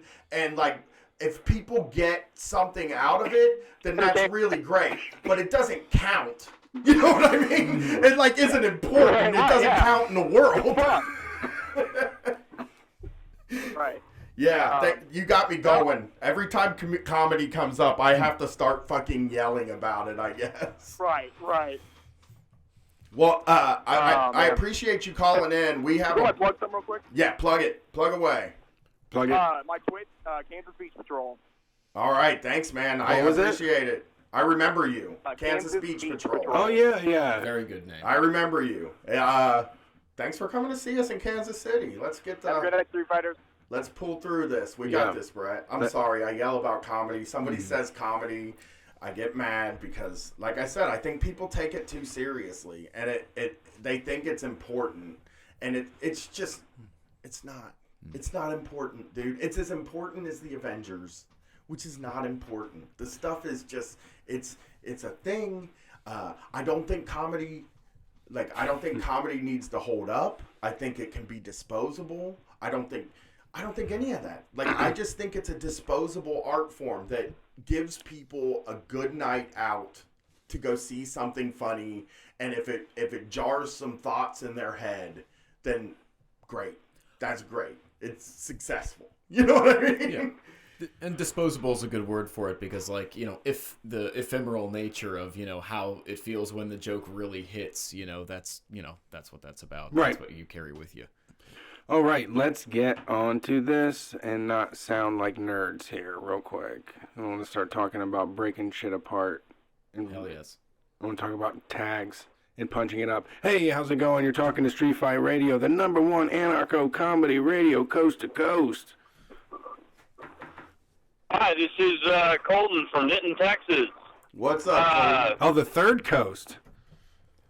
How do you like them Dallas Stars? First time, long time. Sweet. What's going on? Dead, long live the character. Well, I remember early in the show y'all were talking about trying to organize service workers. Yeah. And while I'm not currently employed as a service worker, I am looking to be employed as a service worker to supplement my other job. And if people want salts or some groundwork done if people want to do some serious organizing on the ground level for service workers, it's something I'd definitely be interested in. So, I don't know, whoever starts a group DM or whatever, check me out. Denton Labor Boy with an I. All right. Denton Labor Boy. And where you at? Denton, Texas. Oh, I love Denton. Going to salt. God, Keep Denton's going to great. Salt. Y'all probably remember me. The artist previously known as Jimmy Bofa. I posted that Denton was Street Fight territory a couple weeks ago. So we are getting down there. We have to get down there. Oh, I love it. We put it on Street Fight country. You guys would love Denton. Here's what happened. ACL, motherfucker. We gotta do ACL. So here's what happened for you Texas people. We were going to be in Texas next month. I and Brett, but I mostly, I think, would say that this is mostly the reason we're not going is because I didn't necessarily want to do overnight travel in June. I wanted to kind of stick around Columbus and then I decided I wanted to film a special. So we're staying in Columbus, and I mean, we're not announcing anything officially yet, but like that's why we're not going to Texas. I made the decision that we're gonna do. I mean, Texas is like, here's the thing: we were in the Northeast last month. We're going to be in the Southwest this month. We have the touring down. We're making, we're not losing money on the thing. It's not like we're not doing the bad restaurant thing. Gordon Ramsay wouldn't fucking yell at us if he looked at our books. Yeah. He'd be like, You mates bloody did it. You're making a sixpence off the whole lot of this. Perfect. It's bloody fucking brilliant what you've done. This is perfect. Just so I didn't realize that Gordon Ramsay was also, I guess, Sherlock Holmes. So. That's new information to me. Information to me. Texas is like a high priority for us. I don't know if we want to go there. Billie Eilish He's in trying October. to get me to take my damn daughter. You should have seen me. You should have seen me in The Crown. Right. You should have seen me going down. Right. You should have seen me. I thought Texas had a pretty big little fan base. It does. It's hard to get to. I hear quite a few callers from Texas, I feel like. It's hard to get to, though, in a weird way. First of all, it's starting to. First year. Oh, shit. They lost us again. Either y'all cut out or my call dropped. Let's cut it. We gotta keep you just. from the There you are. There you are. The thing about Texas is taking on like a New York and LA style importance to me now, where it's like I want to do Texas exactly right. I want to do something very cool in Texas because it's like it's like one of the places that we haven't been to. It's like one of the last. Texas and Florida, really, and Canada are the last kind of frontiers for us. We're not going to Mexico. We're not going to Japan. I mean, Brett thinks we'll do a European tour sometime. I'm a little more skeptical on that. But, so Texas is going to happen this year. I'm going to make the street fight promise, just like I made to Iowa. Texas is happening in 2019, and it'll probably be, if I had to guess, October or September when it's nice. You know what I mean? And because we already have plans for the summer, and when I said we were going to Texas in June, somebody like actually audibly laughed at me. Oh, I don't mind it. What you don't? Cook me. The heat's kind of bad. The heat is kind of bad. Well, and right now it's been real wet. It's been real wet lately. So. Well, Colton, give them your Twitter address again so they can contact you if they need a salt in Texas. And thank you for calling. Yeah. What's that? Denton, Labor Boy, like the city Denton, Texas. Labor, like the UK party, and Boy as in BOI. Yeah, I just really liked the idea. I was listening to the show. I just really liked the idea of like an electricians union, but for people who work fast food. 100% agree. It's a nice idea. Well, thank you for calling, Colton. What are we're getting there? Yeah, we got it. We're doing it. We're gonna make it. Yeah, we're gonna make it. All right. We got 11 minutes. So Labor with a U then, mate? Is that what you're saying? I think so, mate. Yeah, and then Skater Boy like Avril Lavigne? I just Absolutely. played that song for my daughter for the first time What'd you think? Day, and she was like, let me tell you something. I mean, people think that Avril Lavigne is cool, but if you dressed like her at school, everybody would make fun of you. And I was like, all right, well, good point. She probably... I think that she's wrong. I think if somebody did it, people would talk about them like, wow, that is fucking cutting edge shit. I've been saying this to her about Billie Eilish. Me and Brett have conversations about my daughter almost as much as me and my wife do because she's a teen, and talking to other people that were teens about the mistakes she's making. Yeah. And I've been saying that. I've been saying, Billie Eilish dress is cool. Does anybody in your school do that? And she's like, we don't really go to that style of school. And I'm like, what is that even style of school? It's your own style, man. Yeah. That's why I keep telling her, I'm like, you got to get your own style. Just a shirt that... Like getting a shirt that just says put a fishnet shirt on top of a regular shirt. I know she don't want to fuck around. I took her clothes shopping, dude. Unlimited. Because what'd she buy? Bump and pay. Khakis. We had a bump and pay. I was like, I'll give you a bunch of money. We'll go and buy you a bunch of clothes. She bought 2 pairs of shorts, a dress, and a plain fucking champion t-shirt. Mm-hmm. And she spent the whole time at the mall, and she was like, there's just nothing here. We should go to a different mall. And I'm like, all the fucking malls have all the same shit. Yeah.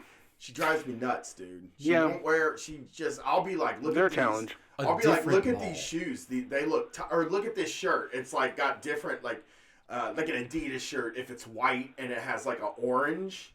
And she's like, oh, orange. And I'm like, that's what's. It's cool because it's the wrong ass colors. Like you gotta understand that, like things that even in your mind instinctively, you're like, that's ugly. It doesn't matter. That's how I was when I was growing up. I'd be like, that shit's ugly. I'm going to buy that. That's what they call a power clash, right? Yeah, that was like violent. Yeah, the 90s, like glossy shirts. There's just a disconnect where it's like, I'm really intrigued and impressed by this person that stands out. But then I'm like, well, I can't stand out. Yes. Like, well, if I'm going to, I want to be this person. I've idolized them. I'm on the same wavelength, but I can't do that. You know, it's like a narrative about what you're like. You know, it's like it is really whatever you tell yourself you can or can't do, you're going to be right. Even Otter coming in her world where it's like me and you decided we were something and we're that. Yeah, well, you know, but I gotta, whatever. Let's try Paramore. I see what she thinks of that, because that shit hits good. Okay. I think that anybody can go for that. I want to see what she says about Paramore. She's just, Brett, you gotta know. I know. Do they play I'm guitars? just saying. Yeah, they do have guitars. She will. She hates guitars. It's in a way, though. It's really in a way that unleashes a lot of energy that I think she will be able to tap into. I'm gonna shoot for. I'm gonna try it. I don't care. I'm not saying this in a way where I think I'm gonna successfully like turn her onto something. I just want to see how she lobs it down. Even no, I didn't think that. I'm giving you my prediction. Yeah, she did. She's horrible. She was middling. I asked her about rollerblading because I've seen like 1 million rollerbladers ever since spring happened. She was like, yeah, a lot of people are doing that now. But she thinks it's dumb. No, she was like, not for me. But I don't think she did. She wasn't hating though. But I don't think she was like, it's pretty popular. She was like, it's back. People are. Do we have time for me to tell you? If you want to take time, you got to work. You're working overtime right now, buddy. No, we got 7 minutes. Well, I'm saying if you keep jaw jacking, you're going to jaw jack yourself into overtime. Bring up what we talked about I don't give earlier. a shit. I mean, I'm having a good time. Okay, so sorry, you're like looking at the clock. Right, I got to do laundry after the show. Yeah. So I had this conversation with her this week. There is a place that all the teens go to on Friday night. Like all of them. Not all of them, but a lot of them go and hang out, and it's an activity. It's one of those trampoline places, right, where they all go. And they go there for 5 hours, you know, which we did always. I think it goes from I think it goes till late at night. So yeah, the like kids 6 to there, 11 or whatever. Yeah, and they get to do this. They get to, Snapchat each other. Yeah. And I was probably a lot of them don't even fucking jump. I know. I said, why don't you go? She's like, I don't want to jump for 5 hours. And I was like, these kids aren't fucking jumping, No. dude. No. I was like, it's fucking where everybody's going to hang out and build friendships and find, someone to smooch underneath the trampolines. And that's all she ever fucking talks about to me. Is someone you can grab their butt when you're in the foam pit. She's like, oh my God. Once you get the consent, once they're sticking it out and asking for it. Yeah, she's always like, no boys like me except for country boys. That's her new thing, is she's mad because all the boys that like her. I think you probably just lost your audio there based upon the way it sounds in my headphones. I say to cut it. Can you hear it? Can you hear us on the stream right now? But they wouldn't hear us if we took the call. Well, that's fine. You can continue your story. No, you're good. We're good? But yeah, I just think... Sorry. I just was trying to explain to her... Got it. Okay, I was just trying to explain to her that that's where the kids hang out. That's where the shit happens. That's where you find... She's always talking about, all the wrong boys like me. And I'm like, all the boys are there. She's into Cowboys? No, Cowboys are into her. Oh. She's always getting direct messages from Cowboys from what, on Instagram. Mossy Oak jacket wearing dude? She said Confederate flag. Oh no! Oh no! No! She said she's had 3 guys with Confederate flags in their avatar. We need to get her one of those we need to get one of those trans rights tank tops to take and do an Instagram photo shoot in it to make a prominent profile picture, something that would just I got a flag I could lend her. Yes, exactly. Let her do. I feel for her. She called herself Country Boy Caviar, and I was like, "You're an ass." That's awesome. She hates country boys. She's not into them. No, I mean, not into them at all. Opposites attract. Not to her, they don't. I mean, anything that's like outside of this narrow range of like rich Catholic boy, she's not. Oh, she wants a prep school kid? She doesn't like Catholicism, but she said every boy she's ever had a crush on is a Catholic. So and she he's from likes Upper Arlington, which is the rich. She's trying to get saved, that's what that is. She's trying to get saved in a couple ways. I'd say, here's what I told her, my advice.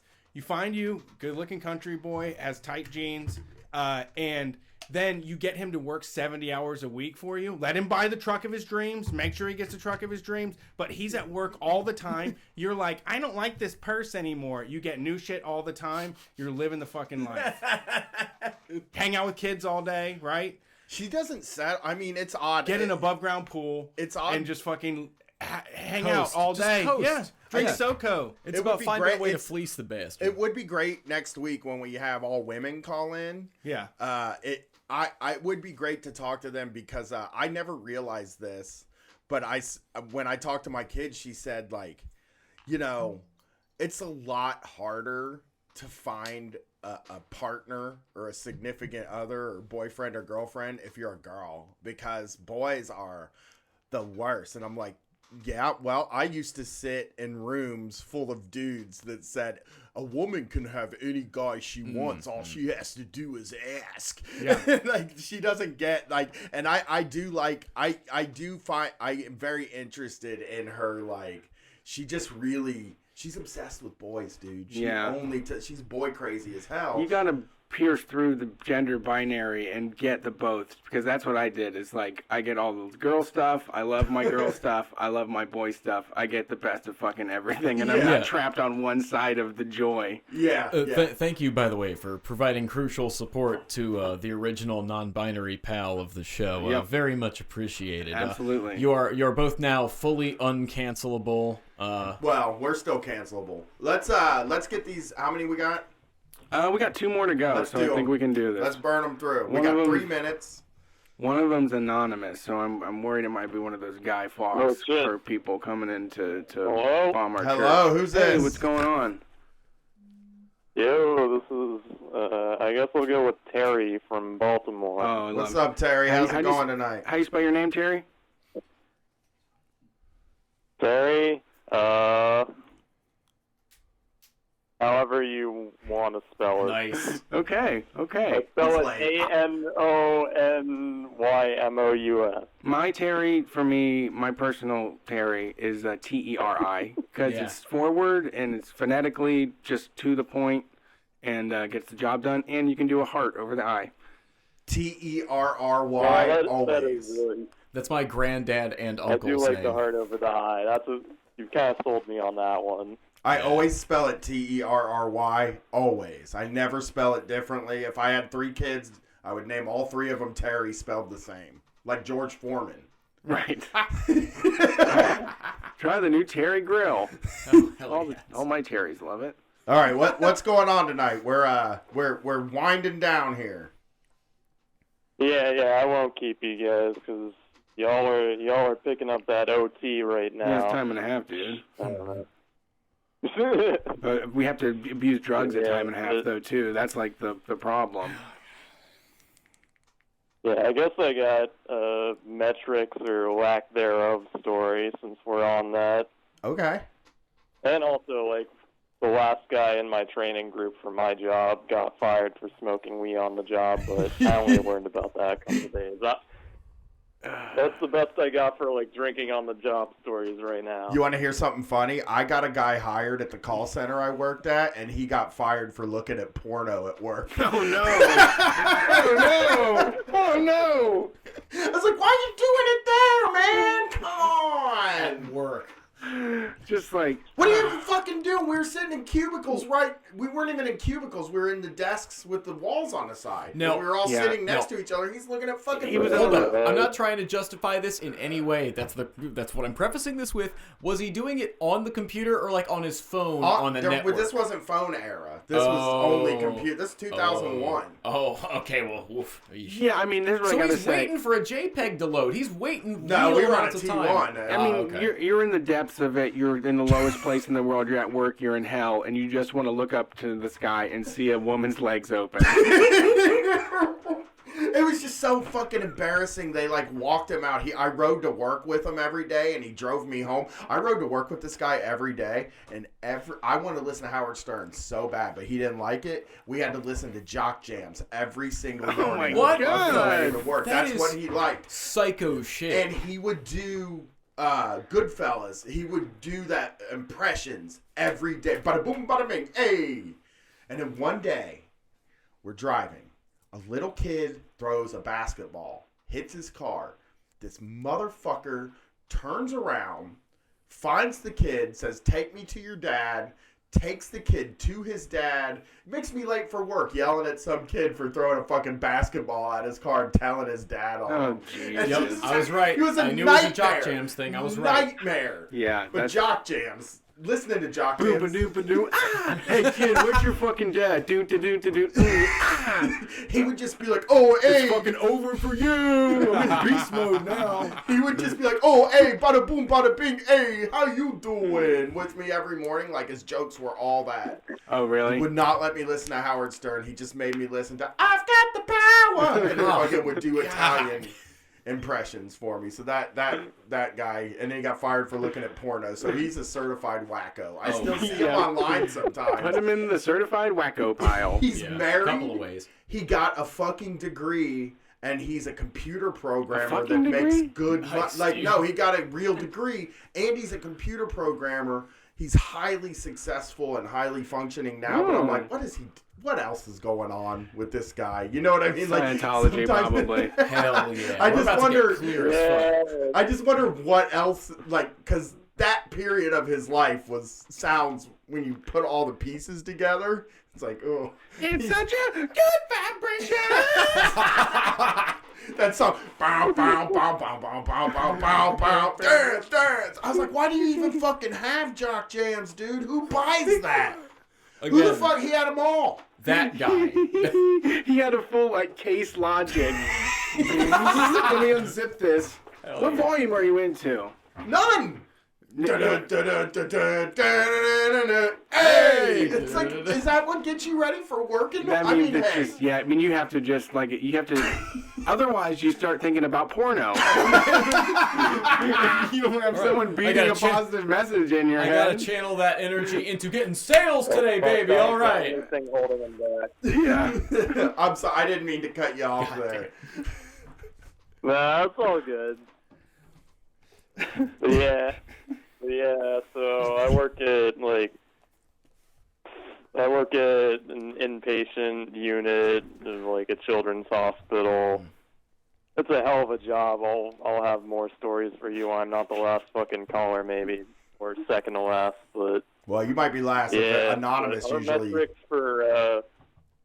Our metrics for my job, as near as I can tell, is just snitching. How much you're snitched on is the metric for how bad you're doing. Oh no! What? Are people doing it a lot though? Oh, yeah. People tell on people all the time. Here's how it seems to work out: is that it's just kind of a reputation thing, and I mean, there was one chick who just really just did not know how to fucking talk to the rest of us when she got hired, and would snap at people, and she didn't know what she was doing. But otherwise, it was kind of it's pretty cool. She's still around, actually. She managed to stick it out. But now she's just got the rep for being shitty at her job, and so she's under more scrutiny because of that. It's a feedback loop sort of thing. Yeah, then another one, one of my first friends when I started working a year ago is now on light duty because she's having has seizures and can't rumble with patients the way that our job's supposed to, and people were just up her ass all the time, and I had to actually vouch for her. Someone tried to write her a coaching, which is the form for when you snitch on people. There's a form? It's not snitching, it's a coaching. I've had Yeah, that. you write someone a coaching when you snitch on them. We did, coaching. We did at the cable company for the contractors. There were these things called chargebacks, and if they fucked up the job and you had to come up behind them, you could fill out a chargeback, and then they wouldn't get paid for that job. Nice. And dudes just loved fucking doing it, man. They loved it. I never filled one out the whole time I worked there because I was like, I ain't trying to take food out of some dude's mouth that was just probably overbooked and didn't feel like doing something. But dudes were like, I used to come in at the end of the day and guys would be sitting at the break room table with a pile of chargebacks just and their notes in their lap just doing chargebacks for people, and it was so depressing to me. I tried to tell as many people as I could, like, filling these things out isn't a good look, but it didn't work. Yeah, and that's my, I've been there a year and I haven't written a single coaching. There was one time where someone just forgot to do a bunch of things and I picked up the patient from them and I was so pissed I almost did one. But then I was just like, nah, this is too much effort to fuck with someone. Yeah. And yeah, that's the general policy with all the people I'm cool with at work, who are fellow people in my position, basically. They don't do training and they're not the supervisors or anything.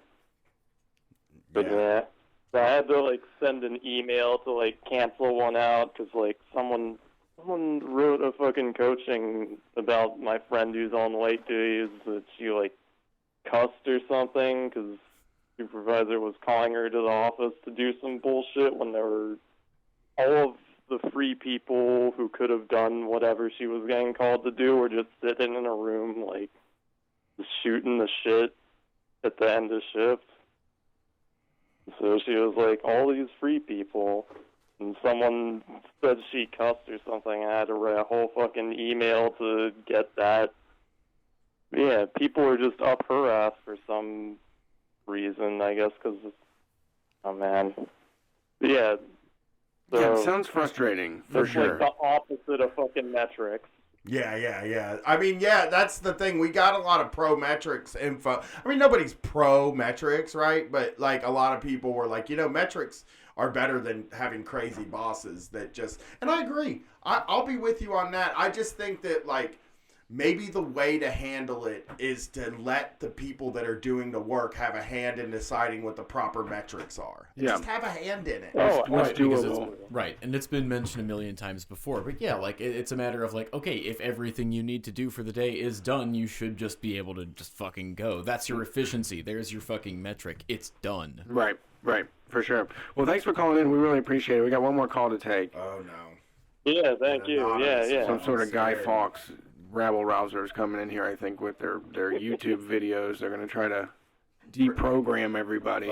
About damn time. Prison Paul got kicked off Twitter. He's going to come on here and yell at our listeners. Imagine my shock when I called Street Fight. All right. Oh, shoot. Thanks for calling Street Fight. Who are we talking to? Hey, how's it going? Good. How about yourself? This is Light Beer from Guelph, Ontario. Who? Light Beer from Guelph, Ontario. What's up? How's it going? What's going on tonight? Hey, it is way past my bedtime. Holy shit. Mine too, buddy. I got to do laundry after this. Oof. I was really mad because that's all I wanted to do this weekend was laundry. And, I wanted to get everything washed and folded, and stuff just kept coming up. I kept having to run errands, kept having to do stuff, and I didn't get it all done, and I'm fucking mad at myself. But well, don't be mad at yourself. You can do it during the week. Life doesn't end when you get off work. You can still do stuff. A lot of people think you have to get off work and then just sit and then wait till the weekend and pack it full of stuff. I submit to you that getting some stuff done during the week and maybe after, getting some stuff done as much as you can during the week and even, doing a few fun things during the week is cool. Yeah. Yeah. I mean, yeah, I would, I'm, Like I'm real big into like beating myself up, and then sometimes it's like entertaining to me, like, and it is motivating and it's like fun. But then there's times when it's just like way too much, where it's like I've reminded myself for like 10 hours straight that I didn't do the laundry, and it's like not helpful because it's gonna take a half hour tomorrow to take care of it. Like it's that simple. Putting it in, folding it, it's not that big of a deal. I just want to get it done because I want to play frisbee golf tomorrow when my wife gets off work, and I got to put brakes on my car. So that's I'm like the frisbee golf freak now. Every day I'm like, can we frisbee golf? Maybe I love we it. can do that. It's so fun. Well, Brett's all good at it too. It bothers me. So what's going on tonight? We're about to get out of here. Just let that. Oh yeah. Okay, I just had a drinking on the job story. Okay. I got fired a few years back. That's my favorite. My favorite drinking on the job story is I got fired. Like when you say hearing from the person that actually got fired is what I want to hear. Yeah. Oh hell yeah. So I used to work at a campground. Really shitty place. Campground / like half-year trailer park.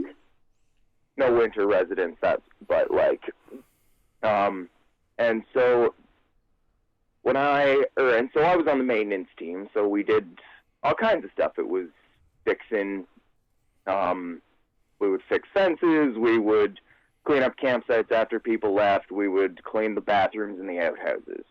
Well, this is when I learned a really important lesson, is that I was good at cleaning bathrooms. I did a decent job, and so one of the regulars, someone who had a trailer there all summer or permanently, told management that I was always the one cleaning the bathroom nearest their place the best. I was the only one doing a good job. And after that, I was just on bathrooms permanently. Oh, fuck. That sucks. I hate that. I brought that. Didn't I bring that up on the show a couple weeks ago when you do something really good and they don't fucking move you up? They just say you do really good at this. You're and the expert. Stay here. Yeah. You're the expert. Never be good at something you don't want to do, kid. Right, exactly. Do just enough to not get in trouble. Just enough. And so I figured, like, if you're just going to put me on this mule going around doing bathrooms all day, every day, I'm just going to be drunk for it. You're drunk riding a mule? A mule's like, no, not an actual mule. Pictured you riding a mule like fucking, like the good, the bad, and the ugly, riding a mule and drinking Jack Daniels or something. Oh man, how'd they catch you? How'd they catch you? I guess is the question. Someone just spotted the bottle like in my lunch bag one day. Like it was just me being sloppy. You get that way. Sometimes you feel like you get away with shit and you can just. Like, I know so many people that have, like, gotten fired for shit that they did every day at work because you get away with something so many times that you're just like, nobody even cares if I do this. And then you do it and you're fucked. Like, I'm immune, obviously. Nobody cares. Yeah. Well, nobody does care. The truth is, nobody cares if you're not shit-faced, slobbering drunk at work. Nobody truly cares. But they have to put on a show and pretend to care, and it's just part of the rules that you're not allowed to, like, party at work. Even though, I mean, so many people, like, especially with the work from home thing, like, just getting high and working is good. Like, it is helpful and nice and fun. Yeah, it makes the job easier. Well, thanks for calling in, buddy. Right. We're going home. Yeah, all right. I'll let you guys go. Mama, I'm coming home. Yep. Thanks for calling in. We appreciate it. All your input is the shit. Do you know fucking so weird. Hey, buddy. Hey, let me tell y'all that called in tonight. All your input was the shit, the best. Yep. Leslie Lee, Marvin gave us crystals. Jesus, what a crazy show. Jock Jams. Jock Jams. Yeah, I also found out Admiral Baby is going to be at our Albuquerque show, it looks like. Yeah. So, I told her I was going to get you in contact with her. Yeah, like I do. If you want to find Street Fight Radio, we are at streetfightradio.com. Funny enough, it wasn't taken. So, funny. I mean, look, 100 shows could have been named this, but right. they did. Right. We were just had our fingers crossed. You can find us on social media sites at Street Fight WCRS on Facebook, Twitter, Instagram, Twitch, YouTube, all that. Oh, on Twitch we're Street Fight Radio because Brian made that one and doesn't understand about like having a unifying name for everything. You can also get bonus content. We have a zine that we put out every single month. We just did the history of Street Fight. Brian and I wrote like how many words were that? Like 3,000? I think each one of us wrote 10,000 words. Yeah, Brian and I both put down 10,000 words of history of how Street Fight got started and how we, what got us here and what our thoughts were at the time. And if you want to get that, it's on Patreon, patreon.com. It's a website where you support people that you like, just like us. We have like a million bazillion fucking things you can get into for, you don't even have to pay. Like you sign up.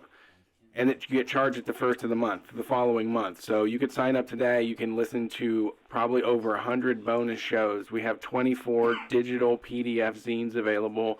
We have dozens of bonus videos where we watch Kitchen Nightmares and Undercover Boss and Fortune Fire and the Fire Festival documentary. And even more stuff is coming to that. So jump in there. And help us out as we continue to spread this mess across the U.S. and come see us in the Southwest. It's happening later this month. We're going to be in Denver on Sunday, May 19th. We're going to be in Albuquerque on the 21st. We're going to be in Phoenix on the 22nd, and then we're doing Las Vegas on Sunday the 26th. All of that can be found at store.streetfightradio.com. There is tickets, venue information, everything you need to know. Store.streetfightradio.com. Right now, the show that sells the most tickets, I will perform barefoot. If the show sells out, what? Shorts in Vegas. Brian is going to wear shorts in Vegas, so that is something that's a guarantee that you're going to get shorts in Vegas. Other shows might take some coaxing, but if a show sells out, I will also do the show barefoot. So, thank you for supporting what we do. As always, we'll see you later this week. Wednesday, live stream, Brian and I, the basement, yelling at each other's faces. Once again, Street Fight Radio. Peace. I think we're too close to the mics.